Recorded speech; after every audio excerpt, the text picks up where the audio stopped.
flag of the United States of America and to the republic for which it stands, one nation, under God, indivisible, with liberty and justice for all.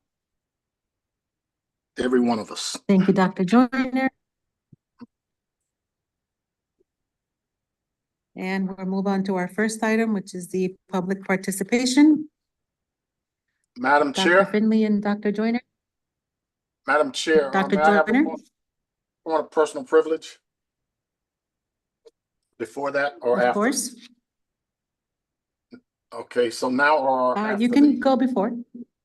Okay. Well, first of all, I'd like to You can commend you can go the, before if you're ready. okay, so I'll start now.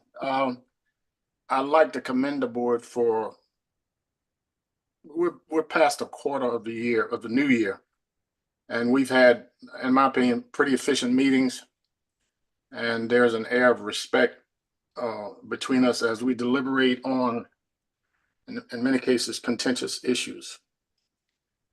I am asking that we continue that we disagree disagreeably, and that we respect the right of board members to differ, and that we also hold other people who interact with us with that same level of accountability. That includes public comment and what have you. We're not in this business to play gotcha or to insult people. We're in this business to create the best learning environment for children and the best decision-making and deliberative environment for us as a board and for our constituents. So I really respectfully request that we continue on the path that we've gone on so that we can make this year one of the best years we've had. And quite frankly, that won't be that hard if we simply continue to do what we've been doing. Thank you, Madam Chair, for your indulgence. I'm done. Thank you, Dr. Joyner. So we'll move on to the public comment. Dr. Joyner and Dr. Finley. Make sure I got my, I gotta find my timekeeper. I'll use my phone. Just give me a little bit. Oh, where's mine?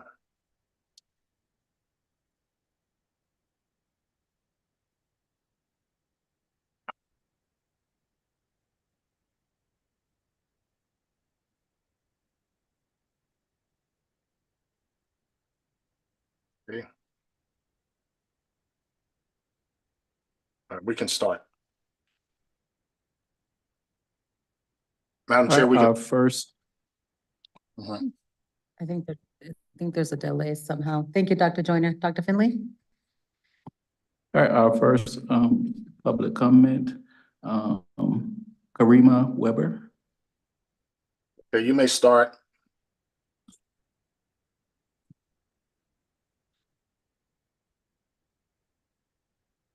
You may start.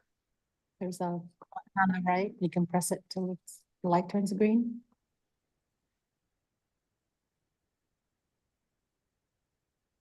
Yes.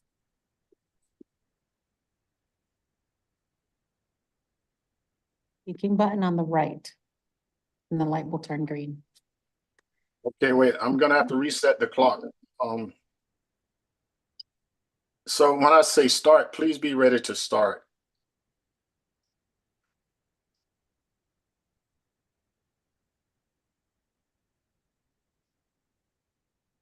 You may start. Not yet, Dr. Joyner. There's something wrong with the microphone. Okay.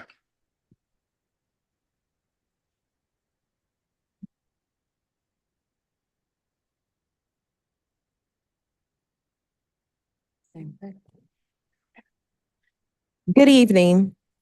Today, the New Haven Alumni Chapter of Delta Sigma Theta Sorority Incorporated hosts our first Delta Day at the Board of Education. Similar to our regular held Delta Days at City Hall and Delta Days at the State Capitol, this event offers us an opportunity for members of our chapter to connect with the work of our local public partners, in this case, the New Haven Public School System. We are holding it this year during our May Week celebration, connecting with our theme, Lifelong Learning, the Transformative Power of Education. I am Karima Mickens Weber, Chair of the May Week Committee. You may be wondering, what is May Week? Annually, chapters across the nation host May Week celebrations to highlight literacy, education, and academic achievement. This year, we are shining a spotlight on our youth, the torch bearers of tomorrow, emphasizing the vital role of education in shaping their future, their commitment, and consequently, the world at large. In addition to tonight's Delta Days at the Board of Education, our May Week events this year include Read Aloud Day at Dr. Reginald Mayo Early Learning Center in New Haven and Spring Glen Elementary School in Hamden. Thank you to Principal Brunson and Parati for opening up your doors and allowing 16 of our members to interact with 230 students, 17 classes, and we read titles of books like Don't Start Dinner Without Us and I Have a Superpower by Steph Curry, Stacy Extraordinary Words by Stacey Abrams. This past Saturday, we held our Youth Violence Prevention Symposium at the Hamden Miller Library. There were 115 attendees, 40% were youth, and during this youth-led event, we discussed human trafficking, gun violence, and mental health. These topics and programs were designed and the breakouts were planned and led by youth. Thank you to the New Haven Police Chief Jacobson and Chief Edian and Hamden Police Chief Paige Reynolds. Our chapter is looking forward to our final event at Hill Regional Career Magnet School, where we will connect high school students with HBCUs and Greek organizations, showcasing the opportunities these institutions offer for leadership, academic excellence, and community engagement. Tonight, we are going to highlight the various contributions we make to public schools and offer opportunities to further partnerships. Members of my organization will share more today. Okay, Madam Chair. Good evening. Madam Chair, they've exceeded the 3 minutes. Are they 3 separate speakers or? There are 3 separate speakers. Okay, let me start again then. Okay, thank you, Dr. Joyner. Good evening. My name is Paula Urban, and I'm the president of New Haven Alumni Chapter of Delta Sigma Theta Sorority Incorporated. Thank you all for your time this evening. Delta Sigma Theta Sorority Incorporated is an international public service organization of over 300,000 predominantly Black college-educated women, dedicated to the development of its members and service to our community. Organized around our 5-point programmatic thrusts, members of the sorority provide service in the areas of economic development, educational development, political awareness and involvement, international awareness and involvement, and physical and mental health. The New Haven Alumni Chapter was chartered on October 3rd, 1959 to serve the greater New Haven area. And currently we have over 120 members actively involved in the service of this community. I'd like to ask all of our members of the chapter who are present this evening to stand and be recognized. Thank you all for joining this evening.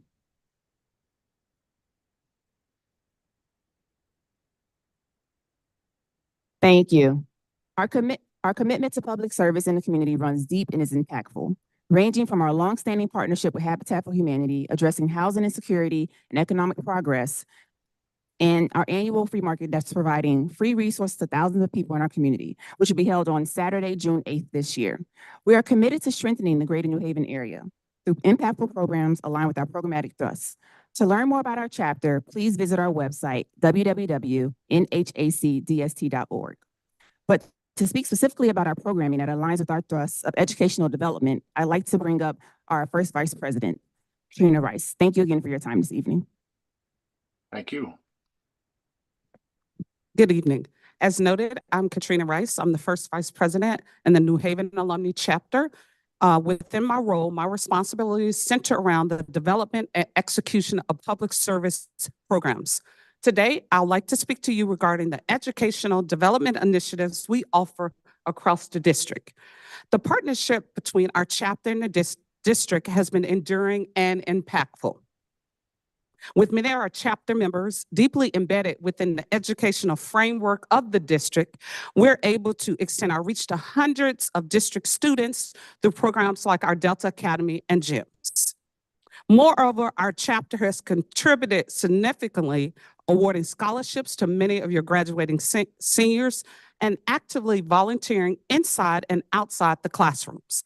Allow me to delve into our youth serving programs. Delta Academy and GYMS cater to girls ages 11 to 18, fostering their academic success, self-esteem, personal development, and readiness for post-secondary pursuits. Delta Academy focuses on the younger cohort, ages 11 through 14, while Delta GYMS target adolescent girls 14 to 18, emphasizing academic excellence, goal setting, and cultivating compassionate, community-minded young women through service learning opportunities. Over the years, we have engaged with hundreds of your district students through many of our monthly Saturday sessions, covering topics such as entrepreneurship, financial literacy, STEM, and holistic well-being. We envision a continued partnership with the district to facilitate recruitment, enrollment, and ongoing support for our girls' participation in these enriching programs. To bolster this effort, we seek the district's continued collaboration in promoting our initiatives through open houses, distributing program applications, and reaching out to families.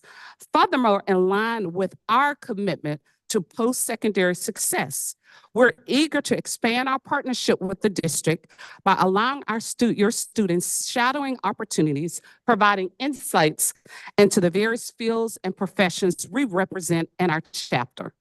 We anticipating fostering many more collaborations in the future. Next, I'll let the board to learn more about the scholarship opportunities we have available through our chapter. Thank you.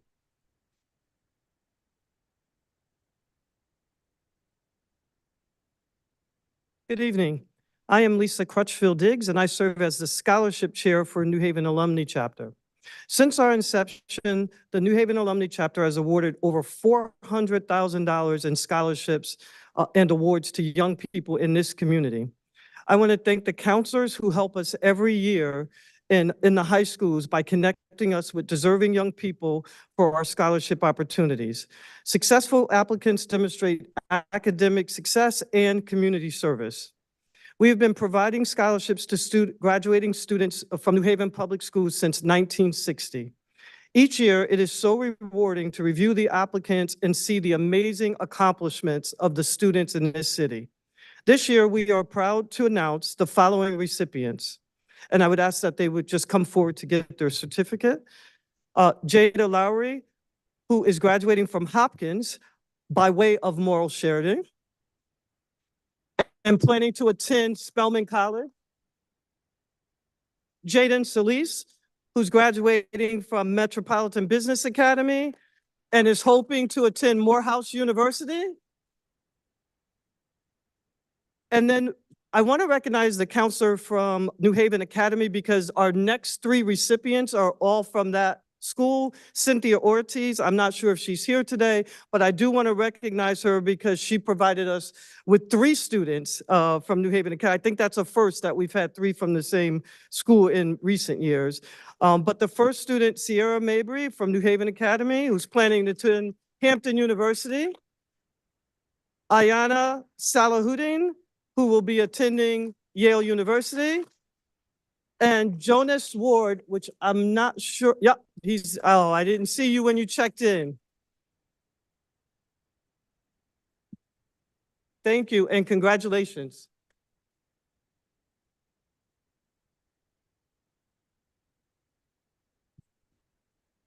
Delta Sigma Theta Sorority Incorporated was founded to create social change.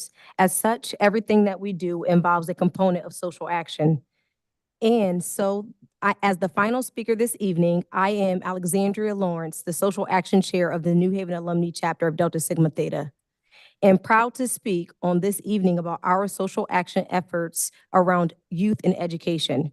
The New Haven Alumni Chapter is known for our impactful 18 and register voter education campaign that has partnered with our public schools for many years to ensure that 17 and 18-year-olds are registered to vote. We have used our annual Delta Days at the City Hall, Delta Days at the state's capital, and Delta Days at the nation's capital to advocate for local, state, federal policies that support high-quality public education. We have sponsored impactful community conversations that focus on ranges of issues impacting our community, including educational advocacy. This evening, our call to action urges you to join us in our mission to ensure that every young person has access to resources and support the academic success and beyond. By attending and actively participating in the Board of Education meetings, you can play a pivotal role in shaping policies that directly impact our youth. It's critical to hear directly from the youth themselves regarding their needs and aspirations. This was highlighted during our recent youth symposium, where their voices resonated with clarity and urgency. Some expressed the need for safer spaces for basketball, while others emphasized the importance of conflict resolution skills. They also voiced concerns about school safety, including walking through metal detectors and the fear of undetected threats. Let's unite to amplify their voices and collectively work together to create a brighter future for all of our youth. Thank you.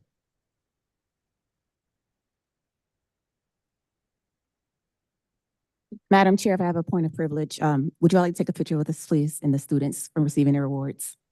Thank you. Yes, absolutely, yep.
All right, at this time, Leslie Plateau.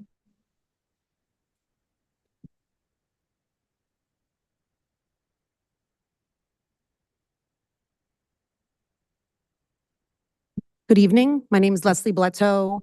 I'm a New Haven teacher and parent and president of the New Haven Federation of Teachers. I want to thank the women of Delta Sigma Theta for their work today and for their recognition of our members' efforts to support students and, of course, your investment in the young people. It's incredible to see. So thank you. Job well done. Deltas are incredible organizers. You know how to show up and you know how to get work done. So I just want to thank you for your efforts. Look forward to collaboration in the future. Well, I'm here today specifically is because last week was Teacher Appreciation Week, and we coined it NHFT Appreciation Week for two reasons. First, because teachers do more than just teach. And second, our union represents so much more than just teachers. So we coined it NHFT Appreciation Week to honor teachers, instructional coaches, counselors, library media specialists, social workers, school psychologists, speech and language pathologists, and other service providers. Because our members do so much more than teach. We plan lessons and field trips. We organize performances and celebrations. We do outreach to the community. We ensure coordination with colleagues to meet our students' needs. And yes, we should be appreciated for that. Because we are working to deliver real solutions for our students, our schools, our communities around literacy, hands-on learning, community wraparound services, mental health supports, and ensuring that our schools are safe, welcoming, and well-maintained. But we also should appreciate our union members because we are doing the work to make sure that Dr. Negron's proposed budget is fully funded by our city leaders. I'm not sure what other professions have to organize and lobby to the extent that educators do to ensure that our students have access to the schools that they deserve. Yet here we are. So I want to make sure everyone knows two key facts, and I ask you to reach out to your alder or the alder who represents your child's school and encourage them to fully fund Dr. Negron's budget. Because relative to other cities and towns in Connecticut, NHPS does not spend as much as Hartford, Greenwich, and Westport, and we know our students' needs are much more complex. Also, and this is a little known fact, relative to the entire city budget for New Haven, the portion of the budget that has been spent on public schools has decreased every year for the past 15 years. So in 2010, the school budget was 37% of the entire city budget. This year, it is only 31%. So we hear concerns about how we can't maintain the spending. There just isn't enough money. But relative to the whole city budget, our schools aren't even taking the piece of the pie that we used to. So rather than scapegoat schools as the reason why taxes might go up, let's work together to see where the increases in spending can come from and move forward with a focus on solutions. So Finance Committee is meeting tonight and Thursday. The full Board of Alders will meet later this month. And until we can make sure that wealthy residents and Yale pay what they owe in taxes, we got to make sure our city leaders fully fund our schools. So please reach out to your alders and encourage them to fully fund Dr. Negron's budget. Thank you for your time. Thank you.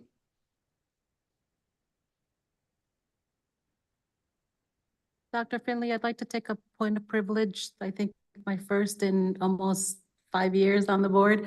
I just want to thank the women of Delta Sigma Theta for their work and their partnership with the New Haven Public Schools. And I want to congratulate the graduates. Congratulations.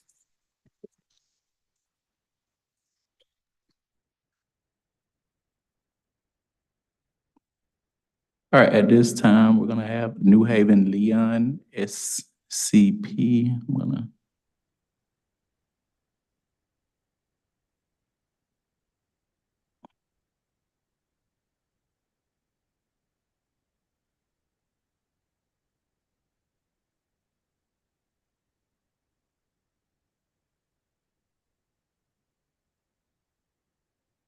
Dr. Finley, could you tell the next person to get ready so that we can move expeditiously, to quote Dr. Lonnie Garris?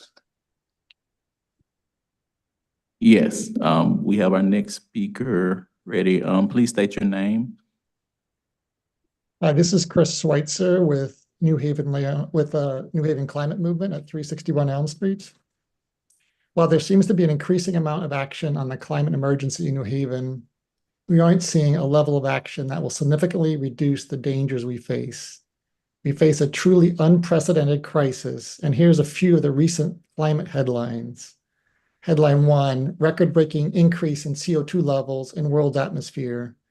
The largest ever recorded leap in the amount of carbon dioxide in the world's atmosphere has just occurred, according to researchers who monitor the accumulation of the primary gas that is heating the planet.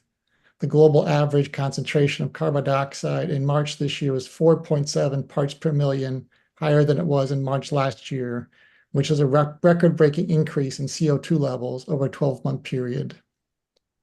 Headline, disease and hunger soar in Latin America after floods and drought, a recent study found. The continent, which is trapped between the freakishly hot Pacific and Atlantic Oceans, suffered an estimated tens of thousands of climate-related deaths in 2023, at least $21 billion of economic damage. Headline, blast furnace heat every day, record temperatures cancel classes, widening learning gaps across Southeast Asia. When temperatures in Cambodia hit a staggering 100.4 degrees Fahrenheit in April, Seka Sela, an 11-year-old student studying in the capital of Phnom Penh, was promptly sent home from school. Like hundreds of millions of other children in many parts of South and Southeast Asia, she has to cope with an unprecedented setbacks due to record-breaking heat. like sudden school closures and having lessons and activities canceled or disrupted. Headline, the stakes could not be higher. World on edge of climate abyss, UN warns. The Guardian got the views of almost 400 senior authors of reports by the authoritative Intergovernmental Panel on Climate Change. Almost 80% of the scientists expected a rise of at least 2.5 degrees Celsius above pre-industrial levels. A catastrophic level of heating, while only 6% of the scientists thought it would stay within the 1.5 Celsius limit. Many expressed their personal anguish at the lack of climate action. The goal, quote, the goal of limiting global warming to 1.5 degrees Celsius is hanging by a thread, said official spokesman for Antonio Gutierrez, the UN Secretary General. The battle to keep 1.5 alive will be won or lost in the 2020s. Headline, climate crisis, average world incomes to diminish by nearly a fifth by 2050. Cost of environmental damage will be 6 times higher than price of limiting global heating to 2 degrees centigrade, the study finds. The climate crisis will mean that average incomes will fall by almost a fifth within the next 26 years compared to what it would. Thank you. We just finally New Haven Climate Movement recognizes the daily challenges New Haven faces, but really later is too late to act on the climate emergency.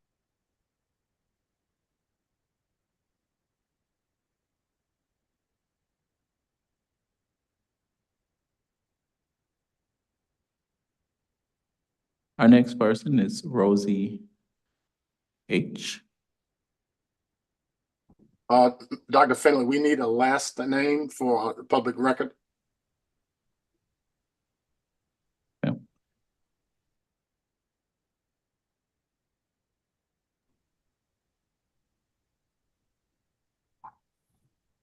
This is my classmate. Her name is Rosie Hampson.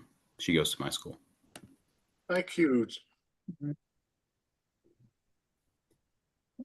Rosie, can you hear us? I can. Should I start my testimony?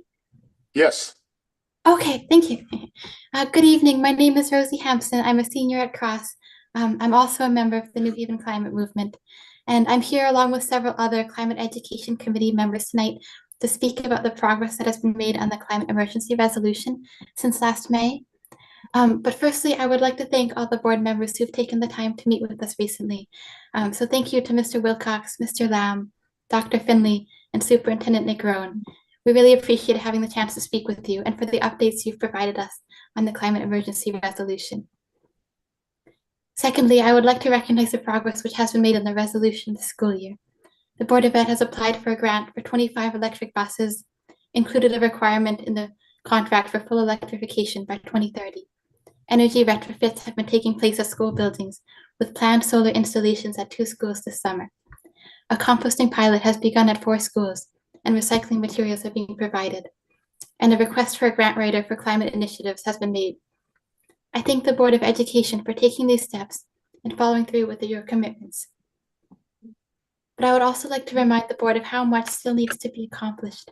The resolution commits to a goal of 100% reduction in NHPS emissions by 2030. Composting at 4 schools is a valuable start, but is there a plan to expand this program to all 44 NHPS schools? Energy retrofitting has begun, but is there a plan for sweeping transitions in school buildings that drastically cut emissions from heating, air conditioning, and lighting? And is there a plan for integrating climate education into the curriculum for every subject area and grade level? We are only 6 years away from 2030, and meeting the goal of zero emissions requires consistent and determined efforts and a willingness to invest the time and funding necessary to create these sweeping changes. I know that every day you are faced with very real challenges facing students, teachers, families, and our schools. And I think that climate action is often pushed back because it doesn't appear to have an immediate deadline or such a direct and visible impact. But that does not make its reality any less real or terrifying. As a young woman, I'm anxious about my future and cannot begin to think of what the future could be like for my children someday, much less for children in parts of the world already being devastated by climate inaction. I ask that the Board of Education recognize this urgency and form a plan to stay on track for meeting the 2030 emissions goal of the resolution, and finally to make the necessary investments to follow through. I also look forward to hearing the progress report on the resolution, which is planned for June 10th. Thank you for your time and have a good night. Thank you.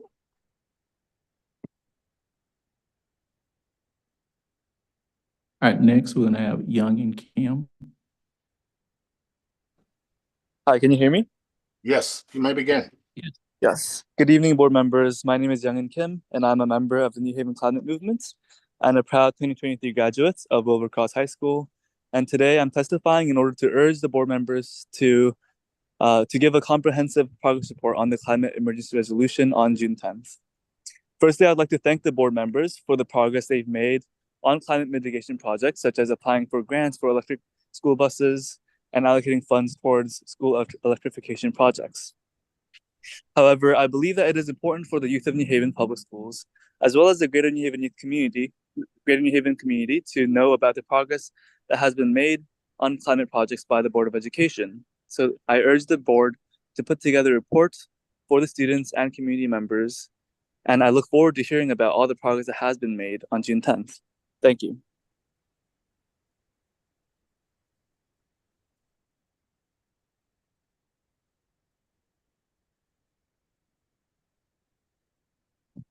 Next, Adrian. Full name? You, Adrian Huck.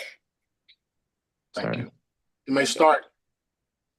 Good evening, Board of Education members. My name is Adrian Huck, and I'm an organizer with the New Haven Climate Movement, youth coordinator for the Climate Health Education Project, and leader of the Climate Justice Schools Initiative in New Haven, and an NHPS alum.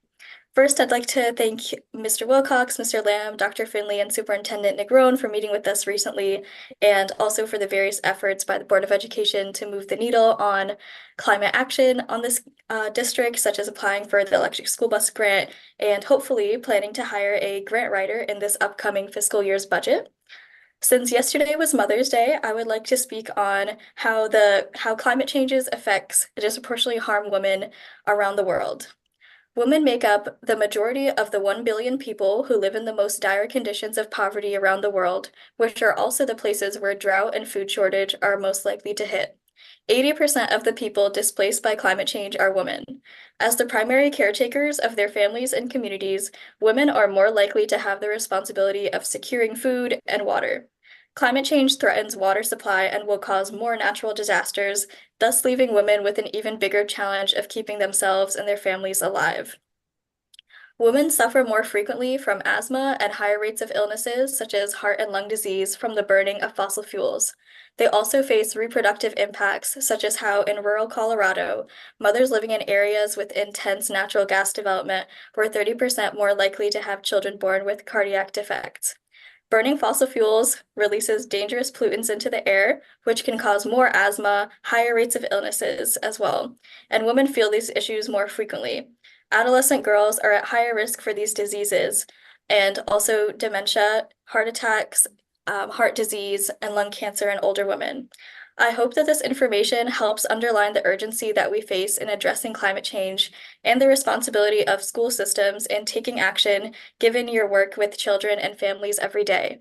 We are eagerly anticipating that the Board of Education will give your climate emergency resolution progress report on June 10th, and that we can see a public plan about your progress and to stay on track with the climate emergency resolution goals, namely reaching zero emissions by 2030.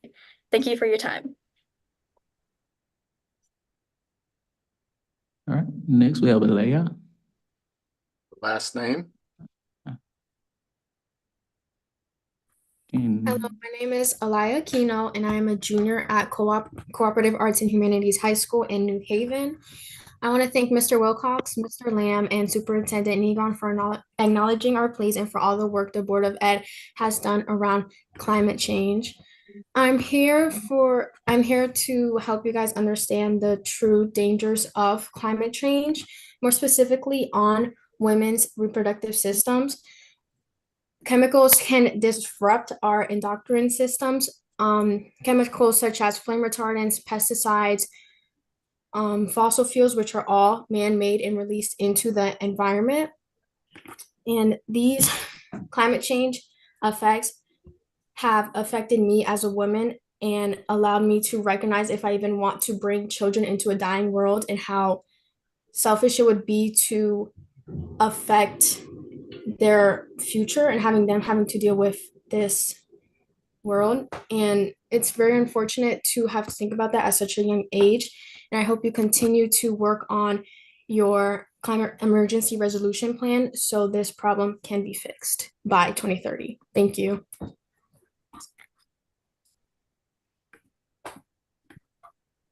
Next, we have David Lowe. Hello, can you hear me? Yes, you may begin. Thank you. Hi, I'm David Lowe. I'm a teacher at the Sound School. I'm also the vice president for high schools of the New Haven Federation of Teachers. First of all, I wanted to thank the board for making the correct choice, I think, in hiring Dr. Negron. I was a little cynical when we went through the process last year and thought, oh, they'll never pick the best person, and they did. And so congratulations. Thank you for picking our superintendent. I just wanted to point our way toward the end of the calendar year. The calendar for the 2024-25 school year has been voted on and approved, and as such is set in stone, or so we think, although other changes to other calendars in the past have been made. I do want to point you toward the December 23rd half-day Monday, which in the history of New Haven Public Schools, to my knowledge, has never happened before. I believe the argument for having the half-day Monday on the 23rd was because more learning happens in December than in June, which I think is true on every day in December, except maybe the 23rd. I would heartily, strongly, and maybe even vehemently encourage the board to reconsider having teachers and students nominally coming back for a half day on a Monday before Christmas Eve. And I would argue that very little to no learning is going to take place on that day, and that requiring teachers especially to come in on that day is almost approaching punitive. Also, I think we can expect very low attendance. So if part of the goal is to make sure we increase attendance by not having more days in June, I think we're going to be shooting ourselves in the foot as far as that goes, because if the state wants high attendance, I think December 23rd is probably not a day we can count on having high attendance from students especially. So I just want to put that thought in your heads and let you ruminate on it for a while, and maybe I'll remind you at a future board meeting to see if it gets any traction. Thank you very much for your time.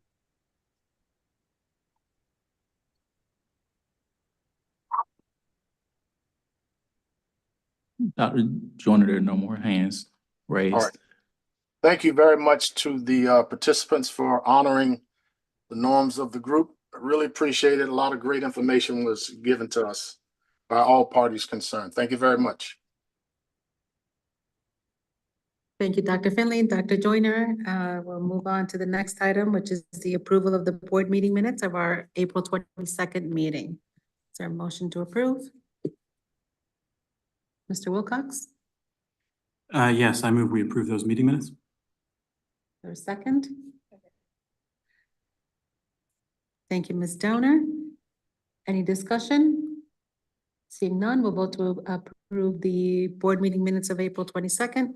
Mr. Wilcox? Yes. Ms. Downer? Yes. Dr. Benitez? Yes.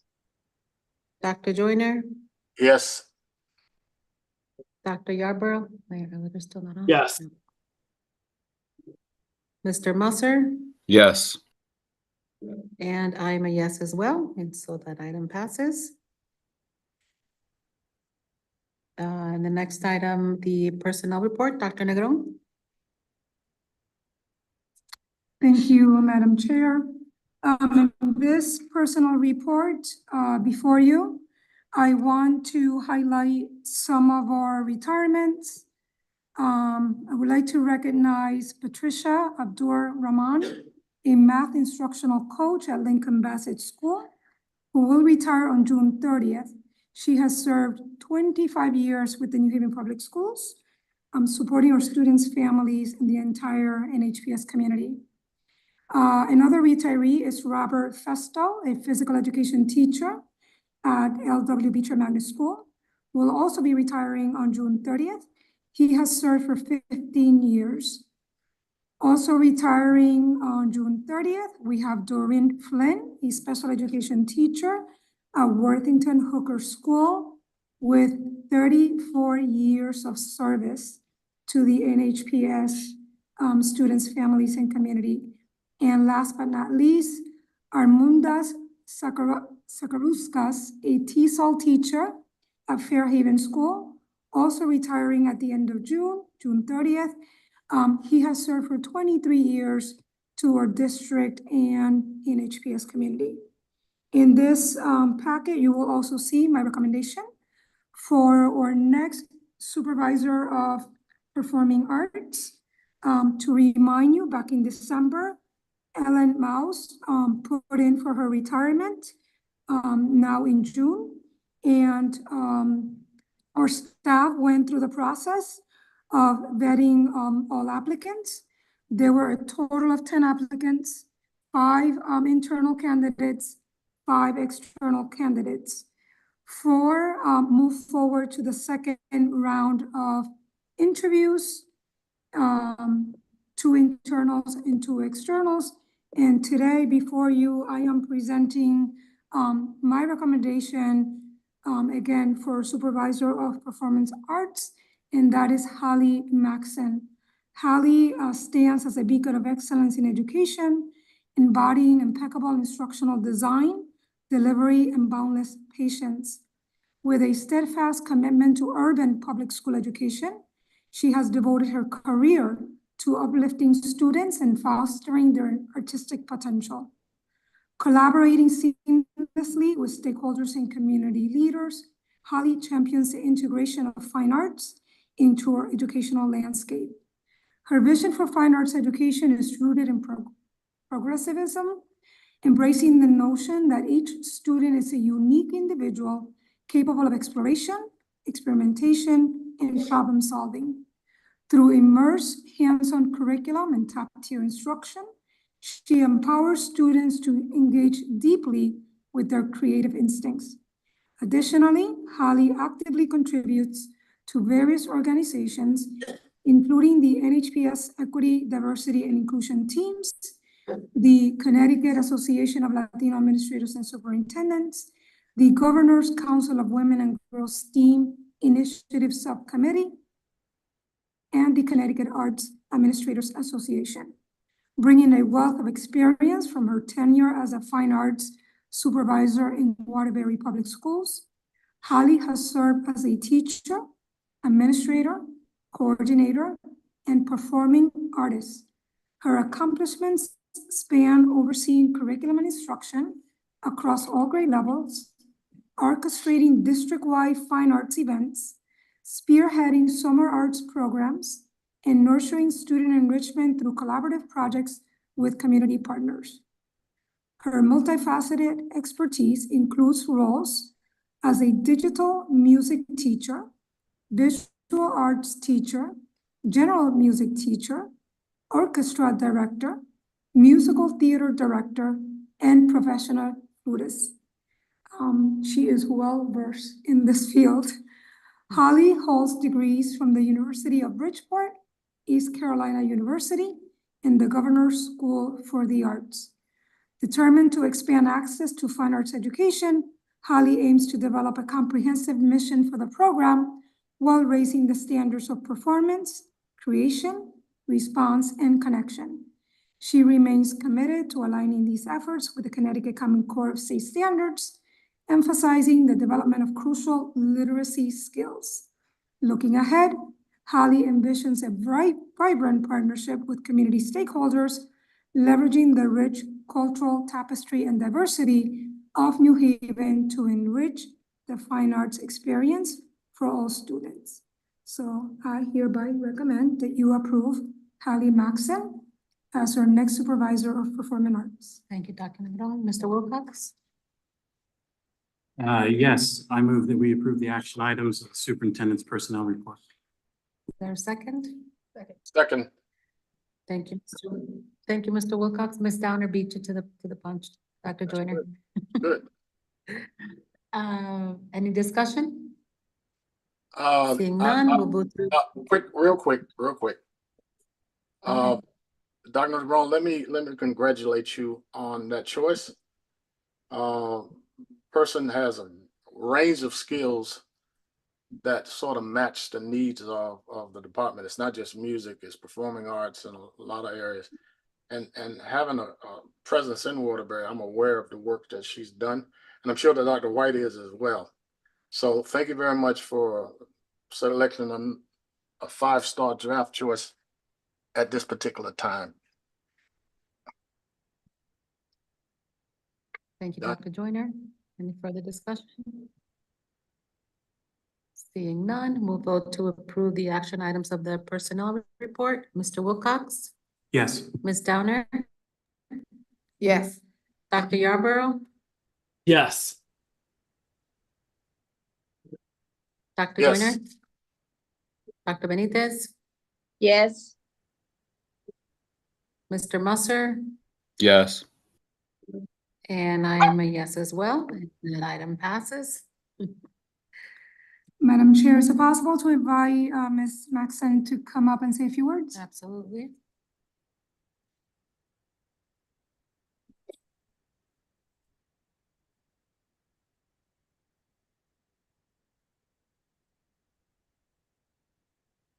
Good evening, Mayor Eckler, President Rivera, Vice President Wilcox, Secretary Joyner, Ms. Downer, Dr. Yarborough, Dr. Benitez, Superintendent Negron, and student representatives, Ms. Harmony Cruz Bustamante and John Carlos Musser.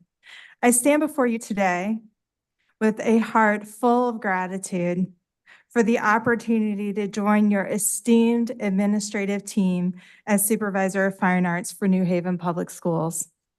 It is truly an honor to be entrusted with such a vital role in shaping the cultural landscape of our community. I'm deeply committed to fostering a culture where fine arts will thrive in New Haven, one that not only enriches the lives of our students, but also resonates throughout our entire community. I will collaboratively work with all of our stakeholders to ensure that the arts is accessible to all, nurturing creativity, expression, and connection for all learners. Together, we will build bridges that span across disciplines and communities, fostering a culture of inclusivity while honoring heritage for all of our students. Thank you so much. Congratulations.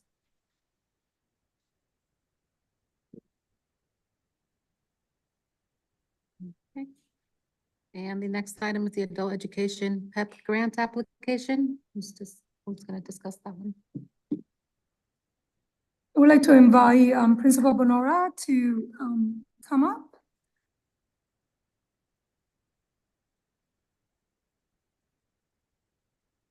Good evening, everyone. Great to be here this evening. Today, Board, I'm asking you to approve a program enhancement project grant, or commonly referred to as PEP grant, that New Haven Adult Education prepares to submit. This is a federal grant facilitated by the Connecticut State Department of Education. This grant will provide and expand resources available to New Haven Adult Education students. We're proud to say that New Haven Adult Ed, often referred to as the hidden gem of education, proudly serves over 1,600 students this year.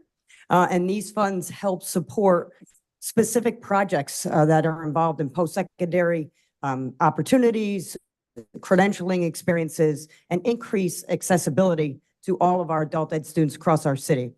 We're prioritizing 7 different areas for this grant and in strategic partnership with many of our community partners. The first area will be in family literacy services in partnership with IRIS. So we'll be offering family literacy and childcare for students participating during this program. Our second area is in instructional innovation, and this is in partnership with Match, or Manufacturing and Technical Community Hub. If you have not been down to Match, it's on 20 Mill Street on the corner of Chapel. And it's a wonderful, thriving facility where our students are going to have the opportunity to get hands-on training in manufacturing, and they get credentials and prepare to get into the world of work. The next model is our integrated educational training and medical careers. We offer different cohorts of this training that's available to our high school students, GED students, as well as our ESL students, as they prepare to pass and be successful at CNA, phlebotomy, and EKG. We're offering integrated English literacy and civics education to offer our students a pathway to become United States citizens. We're expanding services in our digital literacy or technology integration. We know that in the year 2024, digital skills are non-negotiable, so we're expanding programming to support that, as well as our transition to career navigation. I'm proud to say that we have our coordinator of that program in the room, Ms. Katrina Jones. Thank you for being here. This is our dual credit enrollment program that supports Gateway students right on site at New Haven Adult Ed.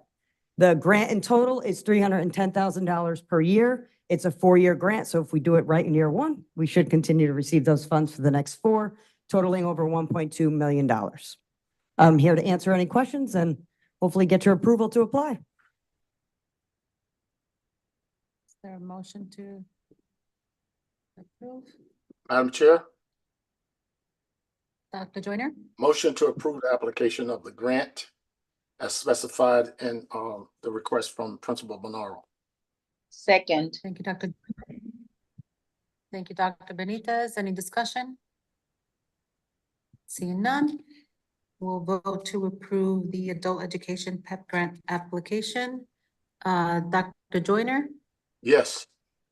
Dr. Benitez, Yes. Mr. Wilcox, Yes. Dr. Yarborough, Yes. Ms. Downer, Yes. Mr. Musser, Yes. and I am a yes as well, and so that item passes. Thank you. Thank you. Thank you. And next item, finance and operations, Mr. Wilcox. All right, thank you. And before we get started, I'll do what I always do and ask to see if anybody would like anything moved separately. As a note, I will be moving the approval of the healthy food certification statements separately, as was the request from Ms. DeMayo, to make sure that we follow all the requirements of the funder. Thank you, Mr. Wilcox. Question. I would like. Dr. Joyner? Yes, are the change orders included in this vote? No, sir. I'm asking if anybody would like anything separated out, and I was just letting you all know I'm already going to separate out the 2 healthy food certification statements. Okay, so. So is there anything in addition? Yeah, well, the reason I asked that is that if the change orders are included in the vote, I'd like to have all of them separated out for discussion. All of the change orders, sir? Yes, all of them. Okay. You got it. Thank you. All right, so we'll go ahead and get started. The first thing is I'm going to make the motion, and that is I move that we approve item 3.05 on our agenda, which is the approval of the healthy food certification statement, addendum to an agreement for child nutrition programs. This one is for the participation in the healthy food option. Second. Any discussion? Seeing none, we'll vote to approve the healthy food certification statement. Mr. Wilcox, Yes. Dr. Yarborough, Yes. Dr. Joyner, Yes. Dr. Benitez, Yes. Ms. Downer, Yes. Mr. Musser, Yes. and I am a yes as well, and so that item passes. Please continue. All right, thank you. Move on to item 3.06 on our agenda, which is the approval. I move that we approve the healthy food certification statement, addendum to an agreement for child nutrition programs to allow food and beverage exemptions. Is there a second? Thank you, Dr. Yarborough. Mr. Wilcox, any discussion? Seeing none, we'll vote to approve item 3.05, approval of the healthy food certification statements. Mr. Wilcox, Yes. Dr. Yarborough, Yes.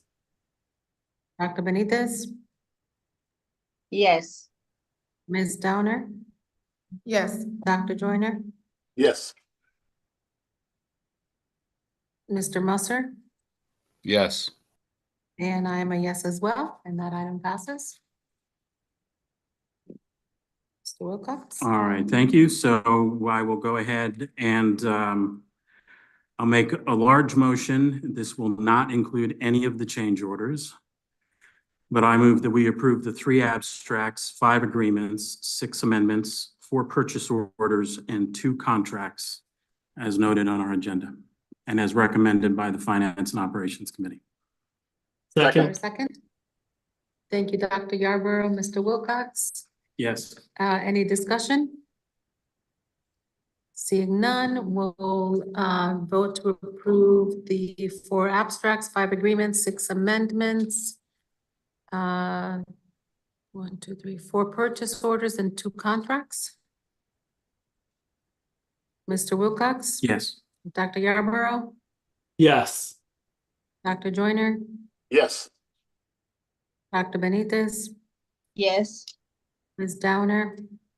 Yes. Mr. Musser? Yes. And I'm a yes as well. And so that item also passes. All right, so moving into change orders, and Madam President, may I ask a question of Dr. Joyner? Yes. And that is, Dr. Joyner, would you like to have each of the 4 snow removals done separately or as a group, since they're all connected? I'm happy to do it. As a group, because I see a common problem across all of them. Okay, so I move that we approve item 9.01, 9.02, 9.03, and 9.04. These are the change orders related to snow removal services. Is there a second? Second. Thank you, Dr. Yarborough. Mr. Wilcox, any discussion? Yes. Mr. Wilcox? Mr. Wilcox? All right, thank you. So as folks know, these were first talked about in Finance and Operations about 5 weeks ago on April 16th. We moved them to the full board, wanting to have some updated information. That information came in very late, around 3 o'clock on the day of the meeting, and there's a lot of information to take a look at. So we moved to table this, and then Finance and Operations looked at this again. First, want to thank the folks who have sent in questions or taken the time to talk to me. And they were able to review the materials, found some errors in the memo and things that didn't make sense. And so we were able to guide the discussions in the Finance and Operations Committee and the creation of the memo, updates of the memo, so that those questions were answered. So I also want to thank the staff for digging into all this and providing data, sometimes going back years before they were even here, to compile and send information. As the memo that's linked to in board docs for tonight's meeting materials, which is where we have our meeting materials. The root issue, as the memo points out, is that we for several years have enjoyed pricing for snow removal contracts. This was first done in 2019. These were done as contracts that were not to exceed a certain amount, and they could be renewed at the district's choice, and if the vendor agreed not to change their pricing. But last year, we went out to bid. It was properly sent out to bid using purchasing department from the city with City Bonfire. The bids came in. The low bids were awarded to the low bidders received the contracts for each zone being a site and for our various places around. So a school would be a site, for instance. Look at my notes here. So these contracts went out. Low bidders got the awards, but as shown in table 1 of the memo, the prices went way up. So the difference, though, is that the money allocated to snow removal in the budget remained at the same $450,000, even though we saw increases, as noted on the memo in table 1, of anywhere from 36 to 158% on the pricing, depending on the amount of snow we received. So that put us in a situation where we are now, where change orders are being done to cover that amount. So I've spent a couple hours comparing all the invoices that we received for the snow events this year, looked at a variety of other materials such as the documentation that the district uses to show how much snow falls in the city, which is what the contracts are based on. Gone through and checked prices. sent any questions that I had to staff, and so we had a presentation on this last Finance and Operations Committee.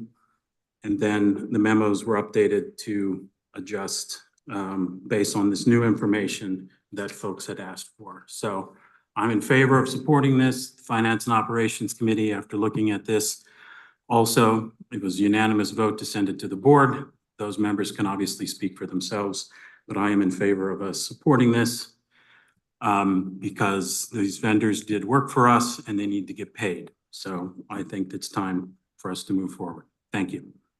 Thank you, Mr. Wilcox. Dr. Joyner? Yes, I don't believe that my questions can be answered. They certainly weren't answered with that explanation. And so I'm gonna try to practice what I preach.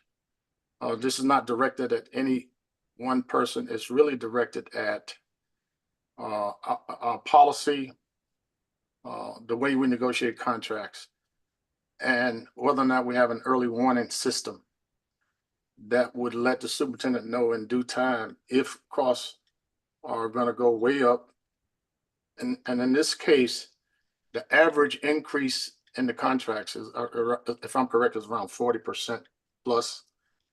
The city policy is that change orders should not exceed 20%.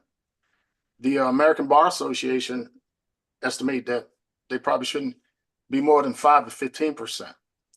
So my questions are this: one, what was the face value of the contract? Two, was there a clause in the contract that would protect the district against increased costs? Three, was the change order negotiated in due time to alert the superintendent so that she could make the necessary adjustments in her budget, make the necessary changes, or negotiate? And was there a justification for the change order? Saying that prices went up is not a sufficient explanation in my mind. And I'm really concerned about that, particularly at a time when we are probably in a crisis when it comes to necessary funding for education. And if something like that happened across the district, where all the contract vendors that we had contracts with had an average of 40% increase in the price we agreed on, without, and I'm not saying, maybe there was a negotiation, maybe somebody did talk to somebody to say it's coming, but I don't see any evidence of that. And I know if it's done in business, I just had my roof done. There was a contract. And if there was a change order necessary, the contractor was obligated to discuss it with me and to demonstrate with concrete evidence that the cost was higher than anticipated. So I'm really concerned about this because we have a need to show the public that we are not, we're spending every dollar in the most effective way possible. And so I think it starts with the contract. What did the contract say? If the value of the contract was $10,000, was there a clause in the contract that said that the vendor had to let the district know if there were anticipated increases?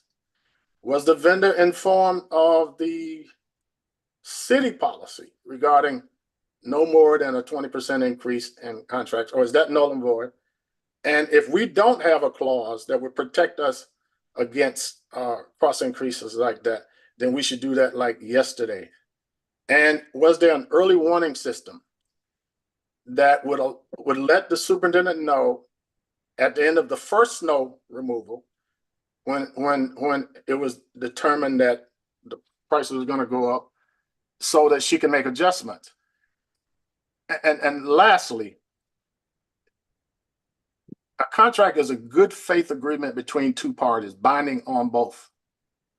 And if a vendor underestimates the cost of a repair or service, and then in the middle of it decides that they need to increase it that significantly, then that's a problem. That's a real problem. And some of you are in businesses where you know If you're in housing, you know that you have contracts. If you're in a utility company, you know you have contracts, and that there has to be something within that contract to protect both parties. And I'm at a loss to understand how this happened, and I still don't have answers because it's actually outside of just that the cost went up. You know, what kind of contracting are we doing so where we have those kinds of major increases, and we're just finding out about it when there's no snow on the ground? It's a very serious issue, and I'm not voting for it.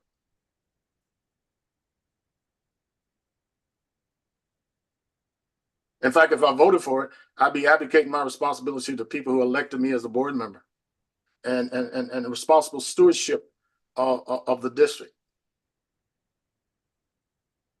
Thank you, Dr. Joyner. Ms.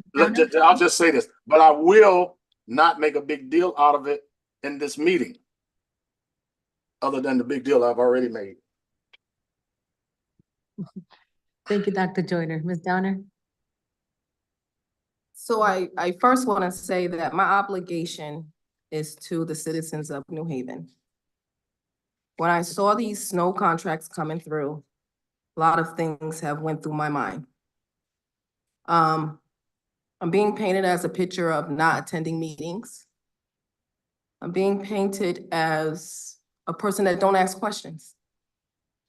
I've asked questions, I've sent emails. I get partial information. It leads me to think that either I'm not being respected.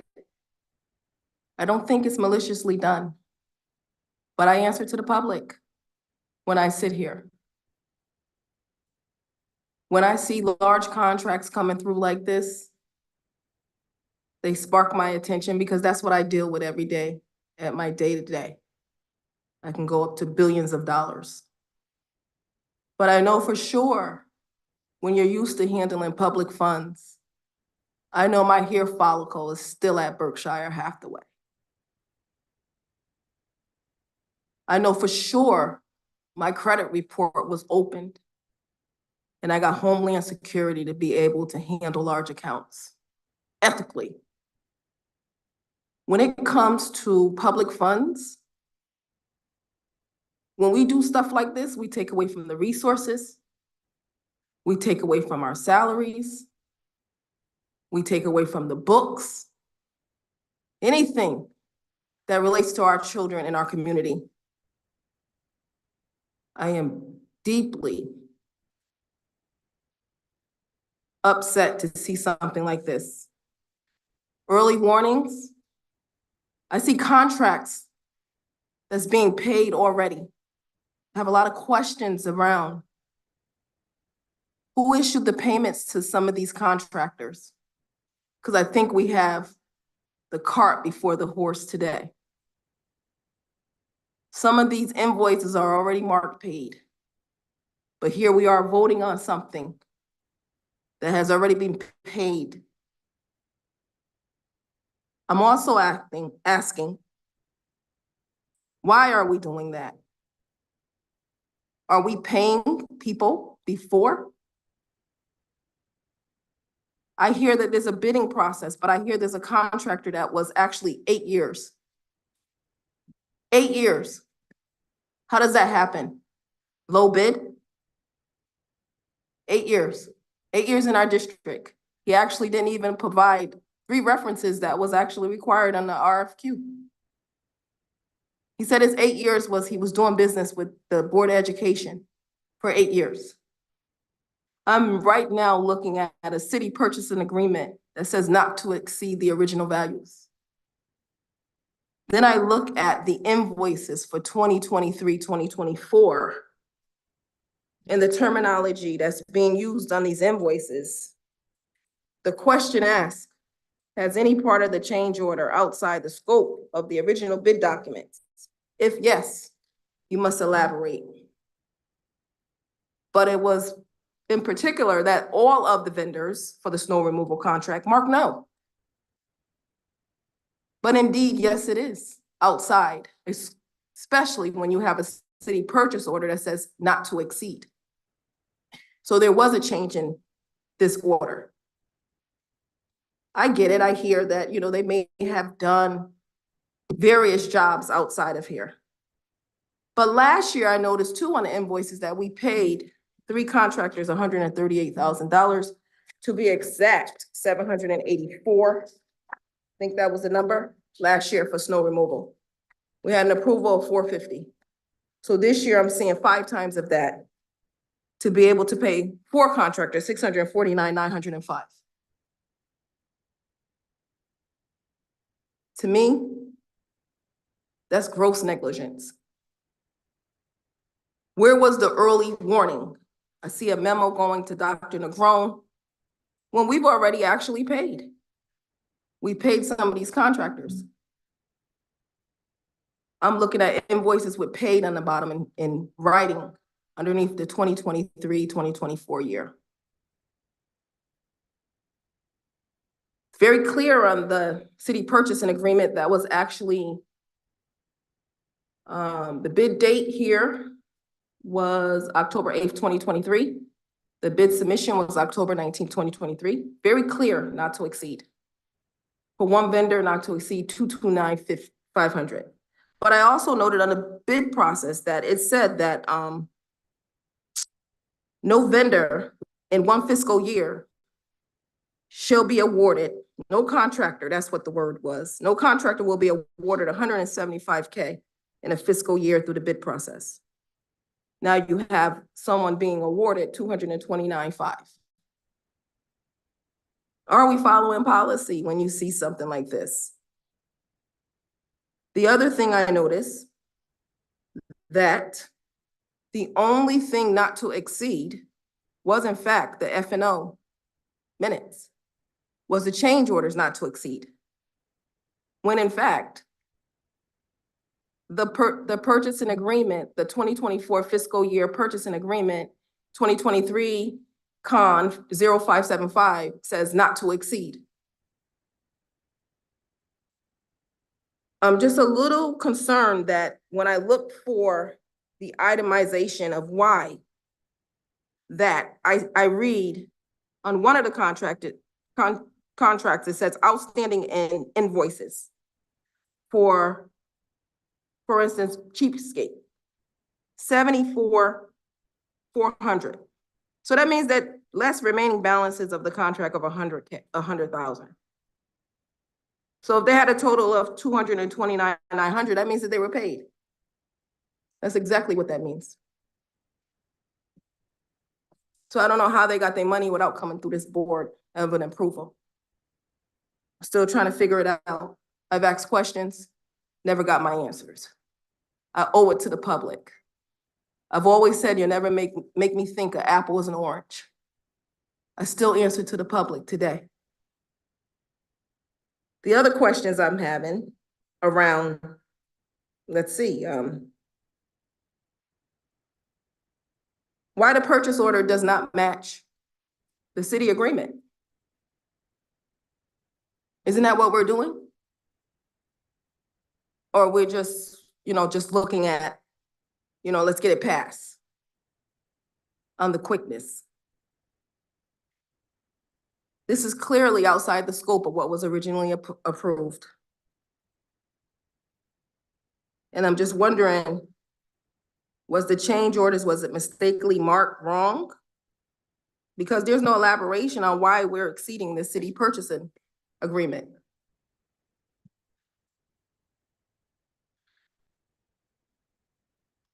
Therefore,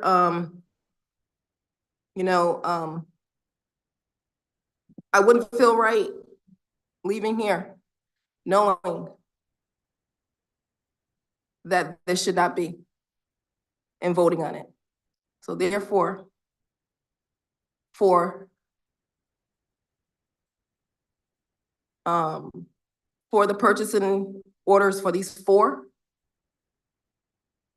I honestly feel, and I've said this many times, I'm asking for documents. I personally don't feel like the documents I'm being told that they're online. You know? I don't know what that is, but I do know I stand true to who I'm standing true to. When you saw, and a lot of folks may have went to that inauguration, I mean what I say. I mean what I say. So with that being said, this type of agreements that come out like this, we also have a team here that does our snow removals. I'm wondering if, you know, even if, you know, the wages are there for our personnel, did they even participate in any of these storms? Is it documented on their wages? I just think that we owe the public a little more than this. A little more than this. To pay bills without them being voted on, that shouldn't be happening. That should not be happening. So I'll leave on this note. I will be voting no on this today. It's not fair. It's a lot of work that we need to do. And this ain't it. You have contractors sitting here for 8 years. The low bidder, of course. But the low bidder always comes back with that change order. But you just gotta make sure that the change orders don't say not to exceed on the city purchasing agreement and what was signed off. Gotta make sure they both match. So I leave you with this. We gotta do better. We have to do better. This is not our money. And that's it.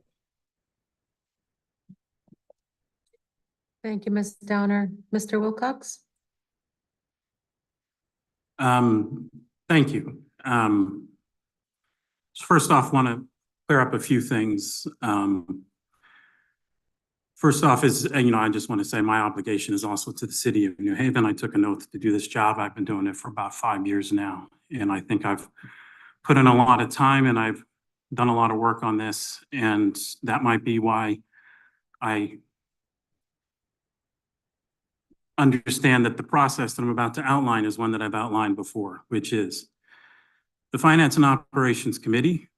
We are committed to seeking out the information that our board members ask for. We also will bring to the committee when members of the public have questions. And when we get those questions before a Finance and Operations Committee, so just as a reminder, all the information is publicly posted, at least by Friday afternoon before the meeting. We take a look at it over the weekend, and if we have questions, if we can get it to folks in the department, in the staff before the Finance and Operations Committee meeting, they come with data and information to address that. Sometimes we ask questions during the meeting, and as I often say during the meeting, if anybody has any questions after viewing the meeting, that if they get those questions to us, like these detailed questions, which I'm hearing at this level of detail for the first time, we would get answers to that because we're not trying to hide anything. We're trying to do a transparent process to make this just transparent and boring. The information is posted. I've seen 20 documents being sent to people that have asked for them. But that's the process that we go with. And that is so that we can get the information so that there is not confusion in these meetings like apparently there is tonight. I just want to say one fundamental thing is a reminder that a not to exceed contract, the board approved these vendors to be paid not to exceed a certain amount.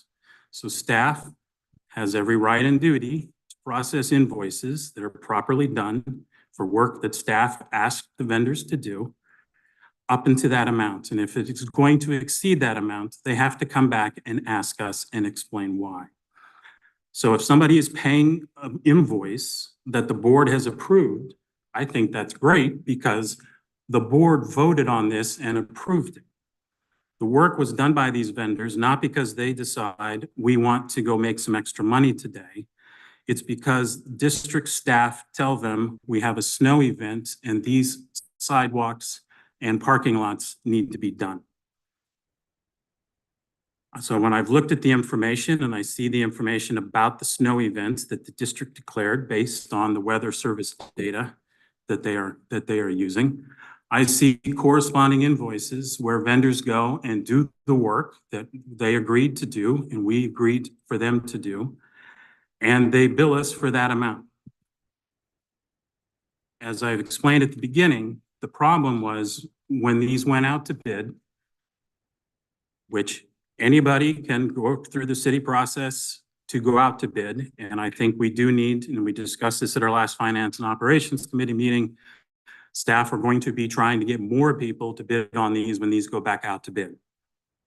I don't think we have anything in policy that says someone is not eligible to bid if they've bid on something before. They're able to follow the same public process that any other vendor is able to do when they've registered with the city and follow all of the rules and jump through all the hoops. And so that's the reason why we might do business with vendors, because those are the ones that are applying. And when they get those contracts and we end up with snow, then we have to have that done. When this is not just for buildings where we have students and teachers and paras and a variety of other staff going to every day. These are also for our buildings that are not being used as schools right now, but are used for things like storage, where we also have to have those parking lots cleared. So we have 49 buildings in 45 locations for our 41 schools when you add up the multiple buildings that sound and food service, central kitchen, et cetera. So it's a large operation, which is transparently put onto our memo that everybody had access to, along with all our other meeting materials, that explains all of this as to why this is the case. The root problem was alluded to this evening in public comment. New Haven Public Schools does not have enough money to meet all the needs in any category, with the exception of we need one superintendent and we have one superintendent. I think we're pretty good with that. But beyond that, in staffing guidelines report, and certainly with our facilities, when we're spending a pittance on what we should be spending on these buildings, we have costs that go up through a public bid process, and vendors did the work that the district staff had them do because we can't have inches of snow or ice on parking lots. So I'm still going to be voting in favor of this tonight. And I just wanted to elaborate again that if anybody has questions, I'm pretty certain if I get questions, I answer them. And I try to answer them with detail. And so I'm pretty certain that would be the case if any other board members were asking me such things.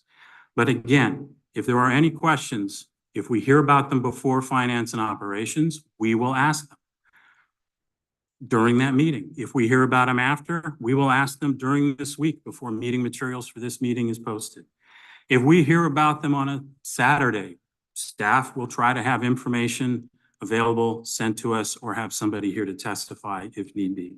If we hear about it, people can be prepared to have the information here to add to all the other information we've been looking at as part of this. So I just hope I cleared up some of those things. This was a public bid process, not to exceed. If I had one criticism of this, it's two things. One is when we had $450,000 and we saw the amount of increases that these change orders had. I mean, we had the amount of increases when we saw what an inch of snow would cost. That would have been a time to adjust it. But I also know from the testimony in the Finance and Operations Committee meeting that our CFO doesn't have the funds to be able to allocate to that. So we have to sit around and pray we get zero snow. And that's not a way to run a district. Way to run the district would be to have proper amount of money on this so that we would have the funds to be able to meet our price increases, because it's not like snow removal is the only price increases we've seen throughout the district. So all of this was elaborated in the memo everybody had access to, and I'm hoping that we can move forward this evening. Thank you. Madam Chair. Thank you, Mr. Wilcox. Dr. Joyner, and then Ms. Yes. Downer. First of all, I want to take this back to where it belongs. This really isn't about snow. My questions were about process, policy, and procedures. that would be applicable in any type of contractual relationship that we have with external vendors. One, should we not have a clause in any contract that would prevent a vendor performing any service from excessive cost increases? The failure not to have that sets you up for a person being the lowest bidder, but at the end of the contract collects a payment much higher than maybe even the highest bidder. And of course, there's a history that has nothing to do with this board per se of that going on. Secondly, if the city has a policy of 20% as a threshold, then when we actually vote on something that's twice that, we're not following the city policy, and we're enabling people who do that. Now, and then the last part was the early warning system, whether it's a textbook adoption, snow, rain, sleet, whatever.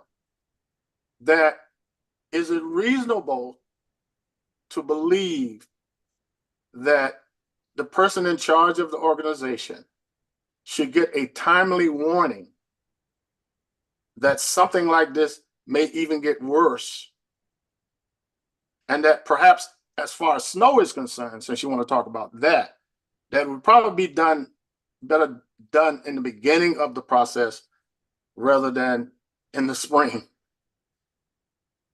And so it's really not about all those things that my esteemed colleague alluded to. It's about policy, process, and procedures. And I think I'm not going to make this about me, but I think there's sufficient information about good management practice and good policy that if people looked at this as a case study in any business school, that they would have the same concerns that I have expressed. And again, the 3 Ps, policy, process, and procedure are my issues. And those questions weren't answered. And I actually discussed that with a couple of people who said, well, the cost went up. Well, that's not a sufficient answer. Try that if you're putting in a new sidewalk in your house and you get a bid, or if you're putting a roof on your house and you're getting a bid, or if you're building a house and you're getting a bid, and you don't get timely information that the cost that you negotiated may increase and by what percentage. In business, if you do something like that, then sometimes the vendor has to eat the cost, because there should be a reasonably good negotiation at the offset. And there should be a clause in the interim that will let the CEO know, hey, look, this is going to be 40% more than what we agreed to in the bid. And if you see that sufficiently enough from particular vendors, then you realize that you might have to reconsider whether or not you should do business with them. So it's not just about snow. It's about how we do business, whether or not our policies are tight enough to have clauses that protect us. And it might be better if the finance committee be a committee of the whole, because in many ways, it's probably more important for that to happen, and we can vote on it, yes or no, and we can still keep TL as a committee of the whole. But if you want to avoid these problems in the future, it might be better to have more eyes on it, and just as you do in teaching and learning. And I rest my case for the rest of the night. And I'm not voting for it. Thank you, Dr. Joyner. Ms. Downer, Dr. Yarborough, and then Dr. Benitez. So I just want to just talk about what Mr. Wilcox said. He said he said I have worked hard.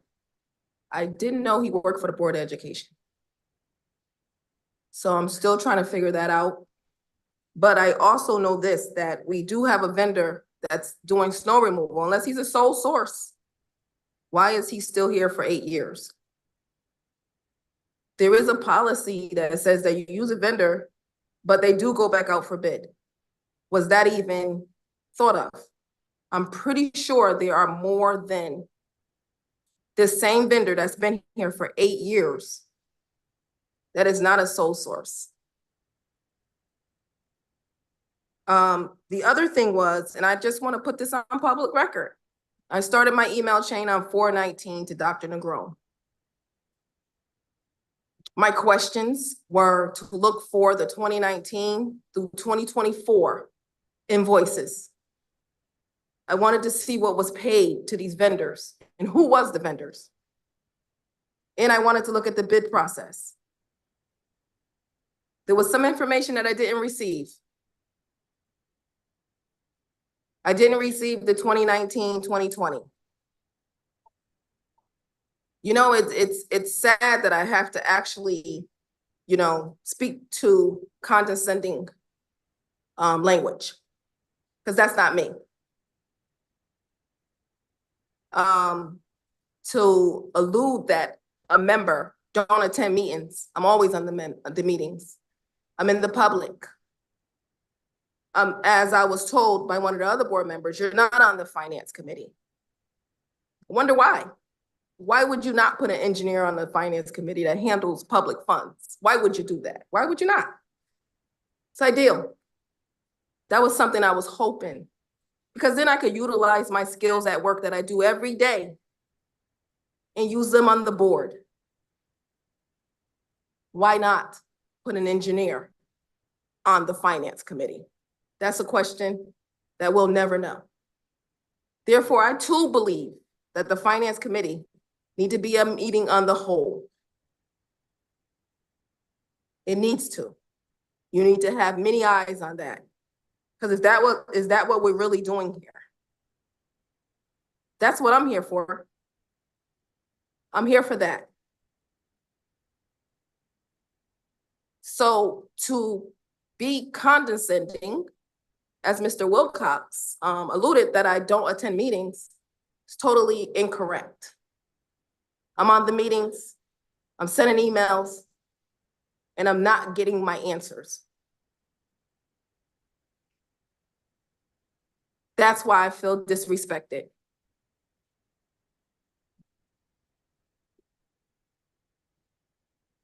So to tear down my character, to try at least, to try, because that doesn't tear down my character. I stand true to who I am. These contracts is just as well as if you told your contractor that was doing your landscaping that your price was 5 times more than what it was last year.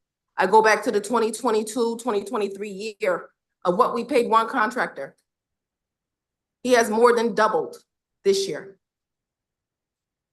what we paid last year in 2022 for this one contractor called M&M.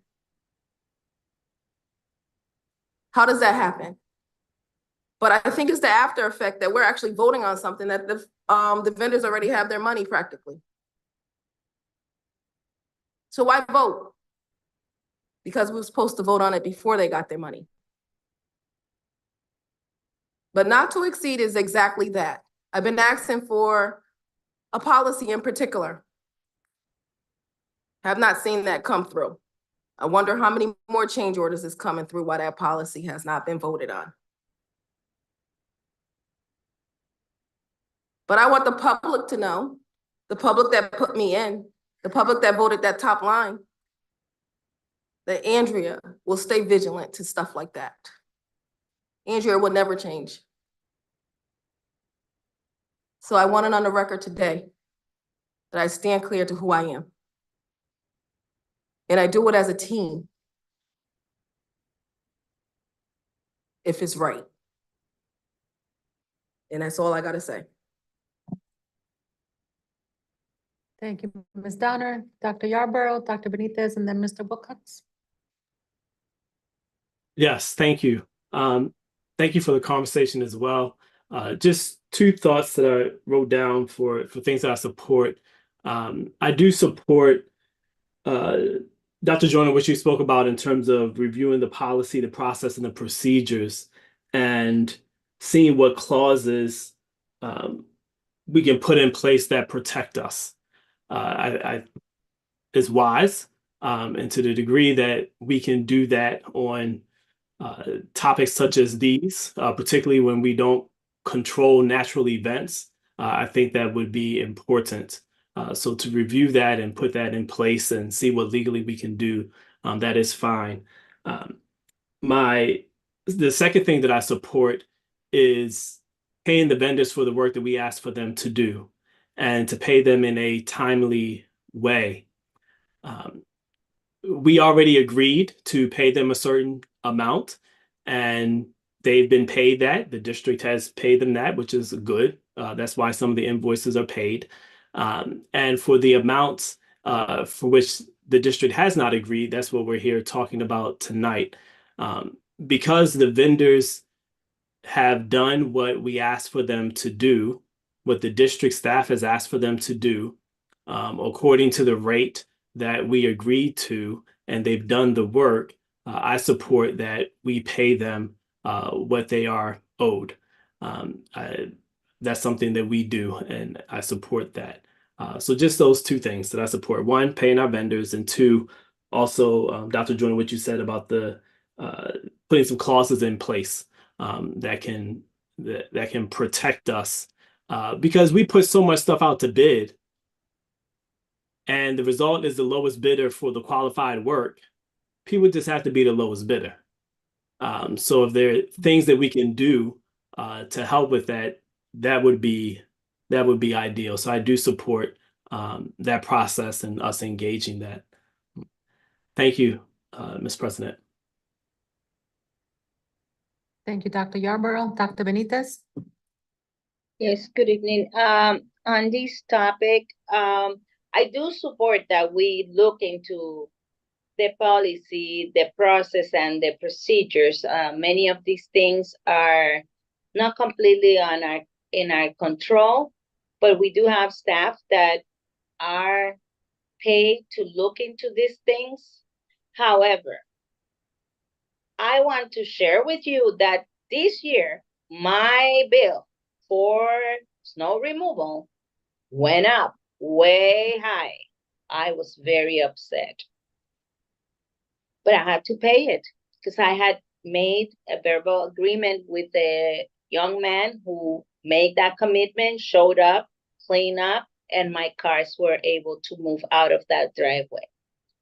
So as a person who lives in this city, who has to drive in this city, who wants my children to be able to drive out of my house and into their jobs in this city, I believe that we have to pay our bills. Otherwise, we may not find vendors who want to work for us.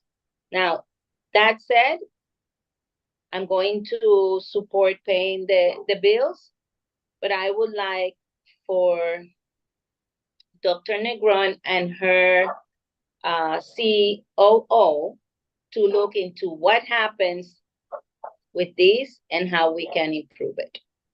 Thank you. Thank you, Dr. Benitez. Mr. Wilcox? I'm sorry. I forgot that Go I ahead. do not support the committee of the whole for the finance. If we are going to have 2 meetings on finance, we might as well just do finance at the board meeting.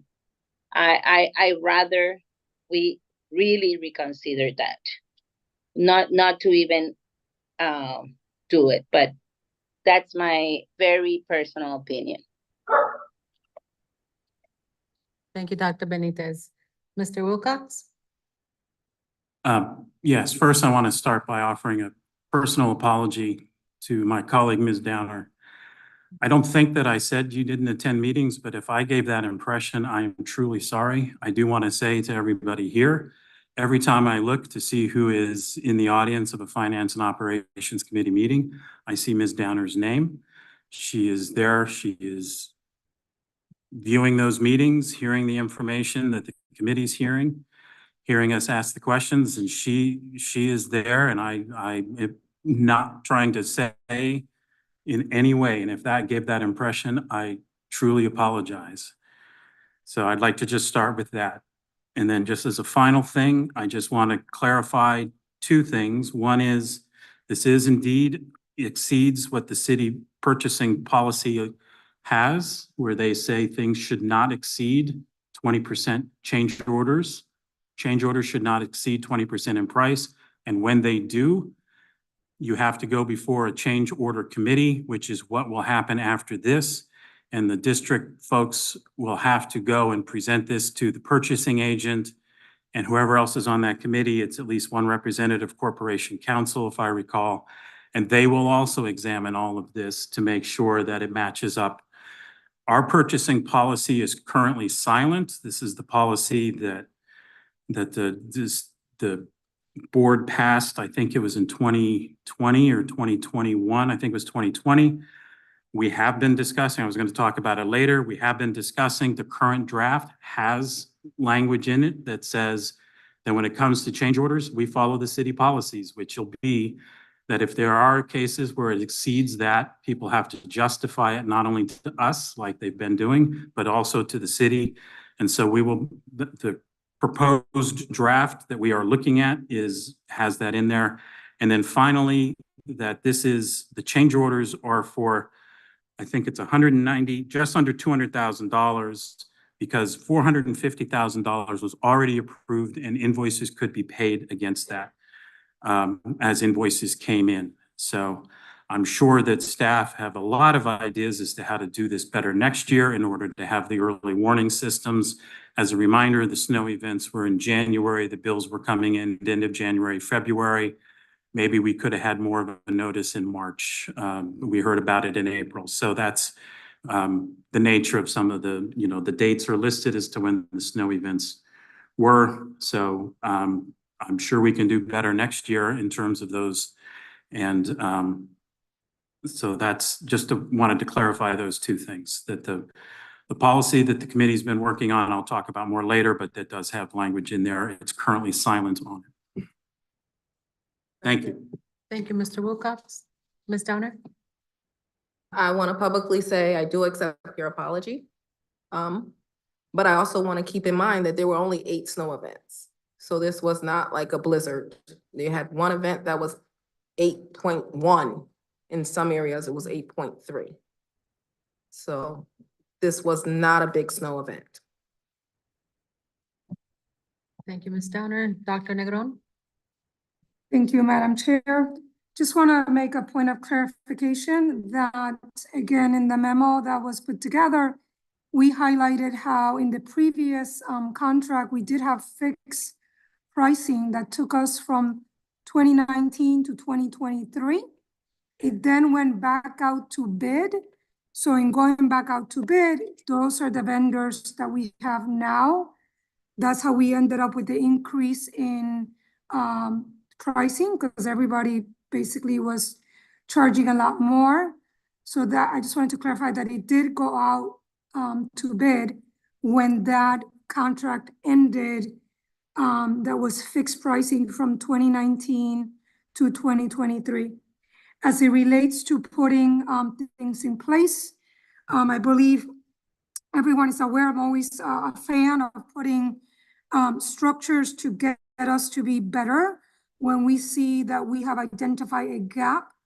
Please know that with this event now, there is a system in place by which we now have meetings that are taking place once a week, where we are increasing the collaboration among departments. For example, the interaction between finance and operations, so that we can begin to see exactly what are the contracts out there. To give this one, for example, this was on-call contract, meaning that we knew how much the amount was, but whenever we needed to call people to do service, we should have had in place a way to ask and say, please send us the invoices to be able to better track where we were as it related to hitting that total cost of $450,000. So those are some of the pieces that we're putting in place now to make sure that we do not exceed situations, because we know anything that goes up to that 20%, that we have to bring it back to you for approval before it has to go then to the alders also for approval. So again, always seizing an opportunity to learn when we see that we have some gaps in the system. So I just wanted to clarify that piece. Thank you, Dr. Negron. Okay, seeing no further discussion, we'll move to approve items 901, 9.02, 9.03, and 9.04, the finance and operations change orders. Mr. Wilcox, Yes. Dr. Yarborough, Yes. Dr. Benitez, Yes. Dr. Joyner, No. Dr. Joyner, no. Ms. Downer, No. Mr. Musser? Is he still here? No. Mayor Elicker? Yes. Mayor Elicker? Yes. Yes. Can you hear me? Are you voting yes? Yes. Yeah. Okay, and I am a yes as well, and so that item passes. Mr. Wilcox? All right, I move that we approve change, this is item 905, change order number 1 to a contract for on-call fire alarm repairs and inspections. Second. Any discussion? Seeing none, we'll vote on item 9.05 of the finance and operations. Mr. Wilcox? Yes. Dr. Yarborough? Yes. Dr. Joyner? Madam Chair, I didn't get a chance to ask my question. Does that change order exceed 20%? Mr. Wilcox? That change order is for 20%. Yes. Ms. Downer? Yes. Mayor Elicker? Yes. And I'm a yes as well, and so that item passes. I'm a yes too. I'm sorry, Dr. Benitez. Thank you. Mr. Wilcox? And then finally, I move that we approve change order number 1 to the contract for the Wilbur Cross and Hill House High School Manufacturing Program with Milestone Construction Services to extend the end date as noted in our agenda. And that's, you said change order number 1? No, this is change order 9.06, and it's change order 1, but it's listed on our agenda as change order 9.06. 9.06. Thank you. Is there a Second. second? Thank you, Dr. Yarborough. Any discussion? Mr. Madam Chair. Wilcox? I'm sorry. Mr. Wilcox? Just to do I have the floor? Okay. Just to clarify, this is, as everybody probably remembers, we approved this just in, I think, February of this year. Now that the more detailed construction amounts have come in terms of the lead times for some of the materials needed for this, this is the reason for extending this out. So it's extending it into the next fiscal year, but it's not extending it over a full year. This is something the board just originally approved in mid-February. Thank you, Mr. Wilcox. Dr. Joyner and then Ms. Downer. Okay, a quick question. I'm very familiar with that program.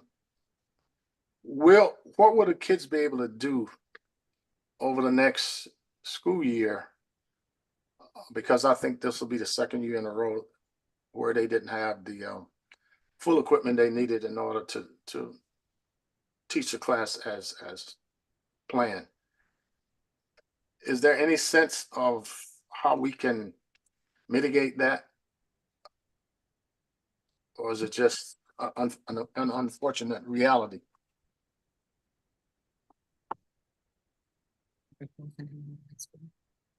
Uh,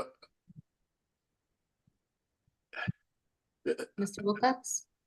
I mean, district staff might be Yeah, better I'm to asking address this. My understanding from previous testimony, there is some manufacturing instruction happening. This is the big renovation for a lot of that space. So perhaps somebody more familiar with what's happening right now can address that from the district. Thank you. I can deal with that outside of the meeting, because I don't think it's fair to, to make a big deal out of it now. So I'll deal with it outside of the meeting. We did visit, I visited that facility a number of times, and I've talked to parents who are concerned about, I guess they expected that when their kids got in the program that everything would be all set, but that's not the case. So I'll deal with it outside of the meeting. Thank you, Dr. Joyner. Dr. Yarborough, do you have your hand up? I can't see I that do other not. corner of your box. Okay, thank you. Thank you. All right, seeing no further, Ms. Downer, did you have a question or comment?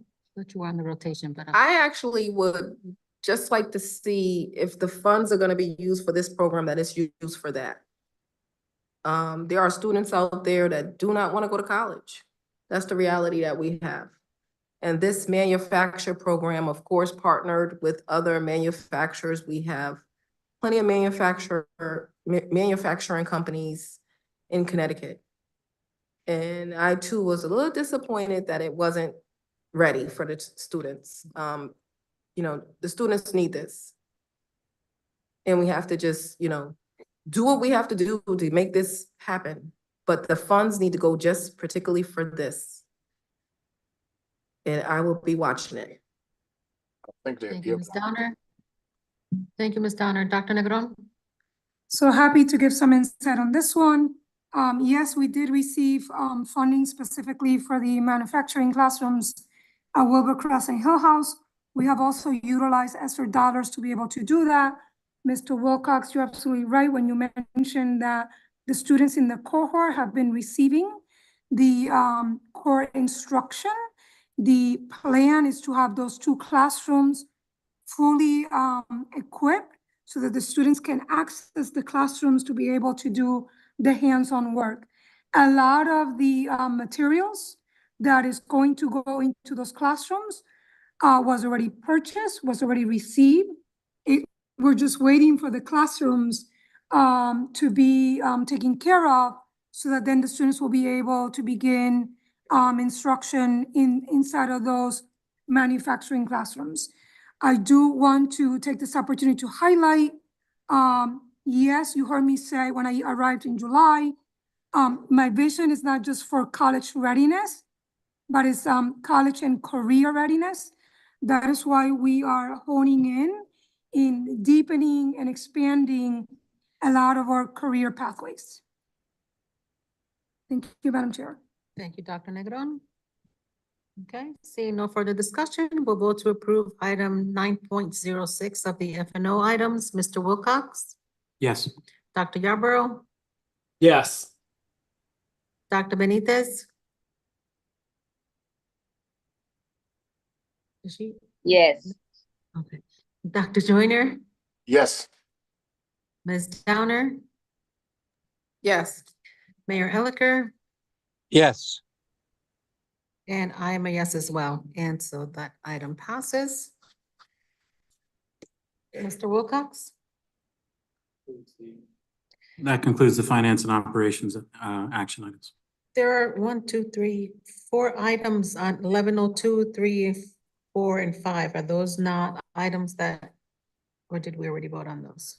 I don't think we did. I don't think we did either. I'm sorry, what was the question? Under other materials, section 11, 11.02, 03, 04, and 05. Those are information only items, Okay, Madam President, so they're there for transparency, so everybody knows. As people probably remember, the superintendent has spending authority up to $20,000, and she has to follow all the same rules and guidelines as our current policy in place, and so the backup material is there, but those are listed as information only. great, thank you. Still trying to get used to the new the new format of the agenda. Same here. Next item. Let's see. Students report. The students gone. Students are gone. Teaching and learning report, Dr. Joyner. Yes, I have a brief report. One of the things that we've tried to do, Dr. Negron, Keisha Red-Hannons and I, is to make sure that we're tying everything we do on teaching and learning to the strategic plan. And we had our last, I don't know if it's our last meeting, but we had a great meeting, an all-day meeting. I think Matt was there as well, where we talked about Portrait of a Student. And that really excites me because human beings learn through imitation of other human beings, both the good, the bad, and the ugly. And when I looked at what districts are doing with Portrait of a Student, it's essentially, it is trying to provide students with what it is we want them to know and to be like. And that certainly is a combination of character and intellect, not just in school, but good intelligence in life, period. And what we noted at our table was that there are so many people in this community, many of them who graduated from our schools. In fact, when we look at the school board, we have Ms. Rivera, Ms. Downer, and these are both Latina women, Afro-Latina, I might add, who have weathered a whole lot of storms to be very successful. And that's the kind of portrait that we like to have young ladies look at. I think I know enough about both of them to know that they weren't born with silver spoons, but they're very successful leaders in their fields. And when we do Portrait of a Student, we ought to have real people that we share with students all over the school district that have come from challenging environments and still persevered and achieved. And of course, we have other board members who are not graduates of our school system, but they also have a story. And Dr. Benitez was a member of our school system. She has a story. And it's a great story. And they have happy endings. And when I was at the Hill House Hall of Fame, Dr. Negron was there. And I looked around the room at all those young people that I had known growing up. Some I've known from birth. And they're doing so well. And they came from the same neighborhoods as our kids do now. The conditions have changed to some extent, but it wasn't easy even back then. So I think that I'd like to encourage the superintendent to use symbols, real pictures, and real stories about people who have persevered and overcome, because we certainly live in some very challenging times now. I don't think anybody would want to argue that. And it's probably worse than most of us think. The other part about the teaching and learning issues going forward is that I've asked the staff to identify priority policy that supports the strategic plan. We need to be very strategic about creating support and protection for those things that we deem to be most important. And that's not to say that everything's not important, but there's so many more things that we can be doing. And there's so many things that we should be asking kids and parents to do. It's not against the law now for a person of color to learn how to read. And we have a whole bunch of libraries in our community. We have libraries in our school. It's not against the law for a person to be caught with a book, at least not in Connecticut, a certain book, not in Connecticut. And to do those kinds of things that enrich your own life without having to be told to do so by a teacher. And we certainly need to help students understand that good character amplifies every other quality that you have. And we're having to pay a whole lot of money to fix bathrooms.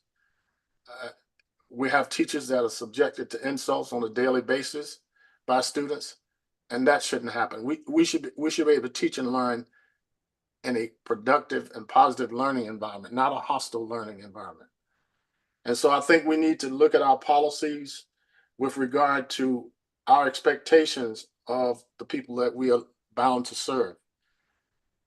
And that we need to have a school system that's characterized by respect, hard work, and genuine concern for the well-being of ourselves, others, and the planet. And that's the direction that we're going with. I want to give a shout out to Keisha Red Hannons. She's done a phenomenal job steering that committee, as well as all the staff. We have some real high quality staff now, and I think it's going to get better as Dr. Negron decides to make the kind of changes she needs to make in order to get the school system that we all deserve. And I'd like to congratulate the entire board on getting through a difficult discussion using truth and mutual respect. I like that, and let's keep it up. That concludes my report. We're going to have a meeting on Wednesday, just before the Title I meeting. And I would encourage all the board members to go to Korea High School at 5:30 to support the Title I event. It's an annual event, and we're going to have our meeting to adjourn at 5 o'clock so we can get over there and do that too. So thanks a lot. That concludes my report. Thank you, Dr. Joyner. Facilities Naming Committee. Real quick, one thing. I've got an inquiry from a number of people who want to name the Adult Education Center after the Reverend Edwin Edmonds. He was the first Black president of the school board, and he actually opened the system so that more women, more people of color, could be a part of it. And he was a major civil rights leader nationally, and actually had to leave Greensboro, North Carolina, because of threats from the Klan. And we were lucky enough that he went to Delaware State first, and then he came here to New Haven in the 60s. And he's the father of our most effective Tony Edmonds Walker. And if you research him, you know that he really was a phenomenal human being.